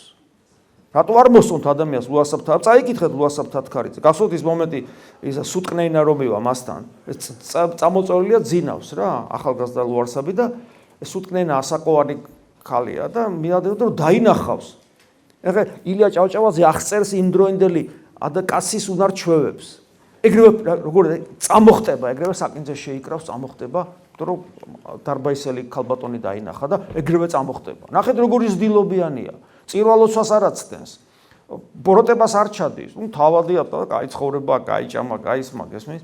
რატო არ მოსწონთ ინტუიციურად, არც მაშინდელ თავადებს მოეწონა და ილია შეიძულა, მიხდა ჩვენზე დაწერაო და არც დღევანდელ ადამიანებს არ მოსწონთ. რატო არ მოსწონთ? გესმით, იმიტომ რომ ადამიანური ყოფიერება არ შეიძლება იყოს ეგეთი. ადამიანური ყოფიერება უნდა გავდეს მის ყოფიერებას. და რა შემთხვევაში შეიძლება მე როგორც ცოცხალი და თავისუფალი არსება ვიყო მისნაირი, როცა ჩემი ნება და მისი ნება ერთმანეთთან თანხვედრაში მოვა, ხო სწორია? ამიტომ არ იყავნებაშიანი, ამიტომ თუ ჩემი სიმართლე და ჩემი ქმედება და ჩემი აზრი არ არის თანხვედრაში მასთან, ჩემი სიკეთეები არის, რა ვიცი, რამდენი მაგალითი მაქვს, თქვენ გადახედოთ თქვენ ცხოვრებას აღმოვაჩენთ, რომ ამდენი რამეა თქვენ ცხოვრებაში, რომ გეგონათ, რომ სწორი იყო, მაგრამ სწორი არ აღმოჩნდა. რომ გეგონათ, რომ კარგი იყო, კაი არ აღმოჩნდა. სიკეთე გინოდათ, ბოროტება გამოვიდა. ხო, გესმით, აი ესე და. და ამიტომ ჩვენ გვაქვს წეღანაც თქვი, შეფასების კრიტერიუმი, საკუთარი აზრების, საკუთარი გულის სიტყვების, საკუთარი მოქმედებების გამოცხადება, რომელიც მოცემულია მადლობა ღმერთს, შავი თეთრზე, თან ჩვენმა დიდებულმა წინაპრებმა, გექვთიმე და გიორგი მთაწმინდელმა ქართულ საოცარ ქართულ ულამაზეს ქართულ ენაზე დაგვიდეს. ეს არის 4 სახარება და მოციქულთა წერილები, ახალი აღთქმის კორპუსი. და ჩვენ თუ ჩვენი ცნობიერება თუ გამოიძერწება წმინდა წერილით, დამერწმუნეთ, რომ არასოდეს არ შეგეშლებათ ცხოვრებაში. არასოდეს ღვთისნების საწინააღმდეგოდ არ იქნება თქვენი ნაბიჯი გადადგმული. და იმიტომ ყოველ შეცდომას ღვთისნების საწინააღმდეგოდ გადადგმულ ყოველ ნაბიჯს მოყვება ხოლმე ახალი წრე არასწორი ცხოვრებისა, რომელიც ძალიან ბევრ დროს გაკარგვინებს ცხოვრებაში. ამიტომ წმინდა წერილთან კავშირი გქონდეთ და აღმოვაჩენთ, რომ შეცდომები მინიმუმამდე იქნება დაყვანილი. მე ჩემი მხრიდან მადლობას გიხდით მოთმინებისთვის, ესე იგი საათნახევარი ცოტა მეტი მithმენთ და მე თვითონ დააკმაყოფილი ვარ თქვენთან შეხვედრით. თქვენ ხართ მომავალი ჩვენი სამშობლოსი, ჩვენი ეკლესიის. მე გისურვებთ, რომ თქვენი გქონოდეთ ღირსეული მიზნები, გისურვებთ, რომ ამ ღირსეული მიზნების რეალიზებაში უფალი შეგეწიოთ. გისურვებთ, რომ მიიღოთ კარგი განათლება, რომ თქვენ თავსაც გამოადგეთ და თქვენს მოყვას და სამშობლოს. და ასევე გისურვებთ, რომ თუ ოდესმე თქვენ ცხოვრებაში დადგება მომენტი, რომ განათლების მისაღებად ან სხვა რამების გამო უცხოეთში გამგზავრებით, გისურვებთ, რომ აუცილებლად დაბრუნდეთ საქართველოში, იმიტომ რომ საქართველო გადაარჩინეს იმ ადამიანებმა, 70 წელი იყო უღმერთობა საქართველოში. და ამ უღმერთობის მონაწილე უბრალოდ იქ მე ცხოვრობდი, 1960 წელს დავიბადე, ხრუშოვი იყო მას ჯერ კიდე საბჭოთა კავშირის მმართველი, სტალინის შემდგომი პერიოდი, ანუ ნახეთ საიდან. და ეს მეტნაკლებად ეს წნეხი მიუხედავად იმისა, რომ 1960 წელს დავიბადე და უფრო მახსოვს ეს 70-იანი წლებიდან, ხო, საკუთარი თავი, 60-იანი წლების ბოლოდან, იმ დროს უკვე არ იყო 20-იანი და 30-იანი წლები, 20-იანი წლების საშინელი რეპრესიები რელიგიური თვალსაზრისით აღარ იყო თითქოს, მაგრამ თუმცა 60-იან წლებში ხრუშოვმა გაანახლა ეს რეპრესიები და ანუ იმის თქვა მინდა, რომ ისეთი გარემო იყო შექმნილი. აი დღეს მაგალითად ადამიანი შეიძლება იყოს მორწმუნე და შეიძლება არ იყოს მორწმუნე და ეს მისი არჩევანია. და მაშინ ისეთი ძლიერი იყო ათეისტური წნეხი, რომ ადამიანები ისე იბადებოდნენ, იზრდებოდნენ, ხუცდებოდნენ და კვდებოდნენ საბჭოთა კავშირში, რომ გულწრფელად ჯეროდათ, რომ ღმერთი არ არსებობს. ეს იყო მთელი თაობები დააინვალიდეს უღმერთობის იდეოლოგიით. ეს იყო საშინელება. ეს იყო ნაცრისფერი სამყარო. მიუხედავად იმისა, რომ ქართული ნიჭი არ ეპოვებოდა და შეიქმნა საოცარი კულტურა, მეცნიერება, ხელოვნება, კინო, თეატრი და ასე შემდეგ, წერილები ყვავდა საოცარი, მაგრამ მთლიანობაში ეს სულიერი თვალსაზრისით იყო უბრალოდ კატასტროფა. და რამ გაგვაძლებინა? აი როგორ გავძელი, როგორ არ გადავჯიშდი. იცით რამ გაგვაძლებინა? ქართულმა ლიტერატურამ, რომელიც იყო იმ ადამიანების გულიდან ამოხეთქილი, რომელსაც აი რომანტიკოსები თერგდალეულები, რა ვიცი, 19 საუკუნის ბოლოდან, მათ შორის ილია ჭავჭავაძე ხო, როგორი, ანუ ეს ვაჟა-ფშაველა, ამ ადამიანებმა გოგებაშვილი, ამ ალექსანდრე ჭავჭავაძე, ორბელიანი, რა ვიცი, ბარათაშვილი, ამ ადამიანებმა განათლება ძირითადად მიიღეს მაშინდელ ევროპაში, პეტერბურგში. მათ შეელოთ იქ კომფორტული ცხოვრება შეექმნათ. ილია ჭავჭავაძე რუსეთის სათათბიროს წევრიც კი იყო. და კომფორტულად იცხოვრებდნენ. ჩამოვიდნენ აქ და სამშობლოს ემსახურებდნენ. მე მინდა გითხრათ, რომ სამშობლო მათ მადლობა არ უთხრა. გოგებაშვილი სუიციდამდე მიიყვანეს. ილია მოკლეს. გენიოსი ვაჟა ფაქტიურად მარტოობაში და სიღარიბეში ამოხდა სული. გესმით? ანუ მე მის თქმა მინდა, რომ მათ სამშობლო მადლობა არ უთხრა, მაგრამ ისინი რო არ ჩამოსულიყვნენ და სხვები დანარჩენები. ჩვენ სკოლაში რო ვსწავლობდით, მათი სამშობლოსადმი სიყვარულით ვიზდებოდით. საოცრება იყო, აი მაგალითად გურამ დოჩანაშვილი, ალბათ ბევრი იცნობს ამ წერილს, ხო? სამოსელი პირველი და სხვა. მას აქ ესეთი ნოველა ძმებ კეჟერაზეებზე, ტრილოგია. სადაც არის სამშობლოს სიყვარული, ერთი იმერელი სამი ძმის მაგალითზე, სამშობლოს სიყვარულის აპოგეა. ზოგიერთი მათგანის ეკრანიზაციას მოხდა. აი მაგალითად არსებობს ესეთი სატელევიზიო სპექტაკლი ხორუმი ქართული ცეკვა. ალბათ ინტერნეტში იძებნება. აი ნახეთ, ეს არის 70-იან წლებში თუ არ ვცდები, გადაღებული, გაქანებული საბჭოთა კავშირია. ეს არის პატრიოტიზმის აპოგეა, პატრიოტიზმის მწვერვალი, ქართველი, ანუ აი ეს ყველაფერი აცოცხლებდა იმას, რომ დღეს თქვენ ქართველები ხართ და დღეს ქართველობაც ხო მარადიული ღირებულება თავისთავად ვერ იქნება, იმიტომ რომ კიდევ ვერ მზეს კი ჩაქვრება და დედამიწა განადგურდება, მაგრამ ეს ხო მართლმადიდებლური სულია ამაში, გესმით? ანუ ქრისტეს მიერი, ანუ დღეს თქვენ რომ ქრისტიანები ან პოტენციური ქრისტიანები ხართ, ეს იმათი დამსახურებაა. კიდევ ვიმეორებ, სამშობლოს მათთვის მადლობა არ უთქვავს, ეხლა ეუნება, მაგრამ მაშინ არ უთქვავს. ამიტომ აქ არის ერთი პრობლემა. ხშირად ადამიანს გონია, რომ სამშობლო მისი ნიჭიერების გავრცელების, ნიჭიერების განვითარების ასპარეზია. არ გაიხადოთ სამშობლო ასპარეზად. სამშობლო არის მსახურების საგანი, იმიტომ რომ ის უკან ქრისტე დგას. გესმით, ეს ძალიან მნიშვნელოვანია, იმიტომ რომ მე ხშირად ხვდები დიასპორას და ბევრისგან გამიგია, რომ აბა როდის დაალაგდება თქვენთან და გვინდა ჩამოვიდეთ, ცოტა კიდე დაალაგდეს თქვენთან და ჩამოვალთ. რა კარგია ბიჭო. დაალაგდეს და ჩამოხვალ და ვინ უნდა დაალაგოს? შენს მაგივრად, ვინ? შენი არ არის? ამიტომ დიახაც ჩვენ ყველამ უნდა დავალაგოთ აქ. თქვენ ახალგაზრდები ხართ, თქვენ უნდა დაალაგოთ. არავინ არ დაგილაგებთ სამშობლოს. ჩვენი მეგობარი იესო ქრისტეა, ჩვენი წინაპრები მლოცველი ჩვენთვის და თითოეული ადამიანი მეორის მეგობარი აქ. და თუ არ გავაკეთე ეს და კარგად იყავი დაუქნიო ხელი და წავედი, კი, როგორ არა, ეგეც შეიძლება. მაგრამ შენ თუ ქრისტესი ხარ და შენთვის თუ ძვირფასია რომ ქრისტიანი ხარ და გააქვს მარადიული სიცოცხლის პერსპექტივა, ვინ მოგცა ეს რწმენა? შენ ფიქრობ, რომ შენი დამსახურებაა მარტო, შენიც არის, მაგრამ მარტო? აბა სხვაგან დაბადებული ყავი, სადაც ქრისტიანული კულტურა არ არის. შენ ფიქრობ, რომ იქაც ქრისტიანი იქნებოდი, იქაც ესე იოლად იპოვიდი სარწმუნოებას? მე სხვადასხვა რელიგიის წარმომადგენლებს ვესაუბრები, რომლებიც სხვა ქვეყნის შვილები არიან, სხვა ეროვნების, სხვა კულტურის. გიცით როგორ უჭირთ ქრისტიანობის გაგება? და თქვენ არ გიჭირთ, თქვენ კითხვას არ დაგისვათ. ვა, ღმერთი სამებაა, შეუძლებელია. ღმერთი ადამიანად მოვიდა, იესო ქრისტეა სამყაროს შემოქმედი, რომელიც ადამიანად მოვიდა. არა, შეუძლებელია, გამორიცხულია. ესეთი კითხვას თქვენ თითქმის არ სვავთ, იმიტომ რომ ამის გენეტიკურ დონეზე იღებთ ამას, როგორც ჭეშმარიტებას და ეს თქვენი წინაპრების დამსახურებაა. ამიტომ მე შეუყურებ, რომ მე როგორც ერთი რიგითი ქართველი, რომელსაც ათეისტურ წნეხში გამოზდილს ჩემთან მოვიდა რწმენა ქრისტესი და ყოვლადწმინდა სამება ღმერთისა და ეს მე იოლად მივიღე, იმიტომ რომ ჩემი წინაპრები დგანან ჩემს უკან, რომელმაც სისხლით და ოფლით და ლოცვით მოიტანეს ჩემამდე ეს რწმენა, მე ვალდებულებას ვგრძნობ ღვთის წინაშე, რომ მე გადავცე ჩემ მომავალ თაობას, შვილებს თქვენ, იმიტომ რომ მე ხვალე გარდავიცვლები და რა ვიცი, უფალი არ მეტყოდა აქედა რომ გავქცეულიყავი რომ შეკიმარა შენ რომ მოიწყეს ცხოვრება და რწმენაში რო ხარ, შენ არ უნდა გადაკეცა შემდგომი თაობისათვის, შენამდე ხო გადმოგცეს. ამიტომ დიახაც ჩვენთვის ქართველებისათვის სამშობლოს სიყვარული ქრისტო ცენტრული ღირებულებაა. გესმით, აი ესე უნდა მე ესე უყურებ, მე საკრალურად უყურებ ამას. ამიტომ როცა ამბობენ რომ რატო უნდა მიყვარდეს სამშობლო, რატო უნდა ვიყო პატრიოტი, პასუხი არის ერთადერთი, იმიტომ რომ ქრისტესნი ვართ. აი ეს არის ერთ-ერთი პასუხი და ამას გისურვებთ.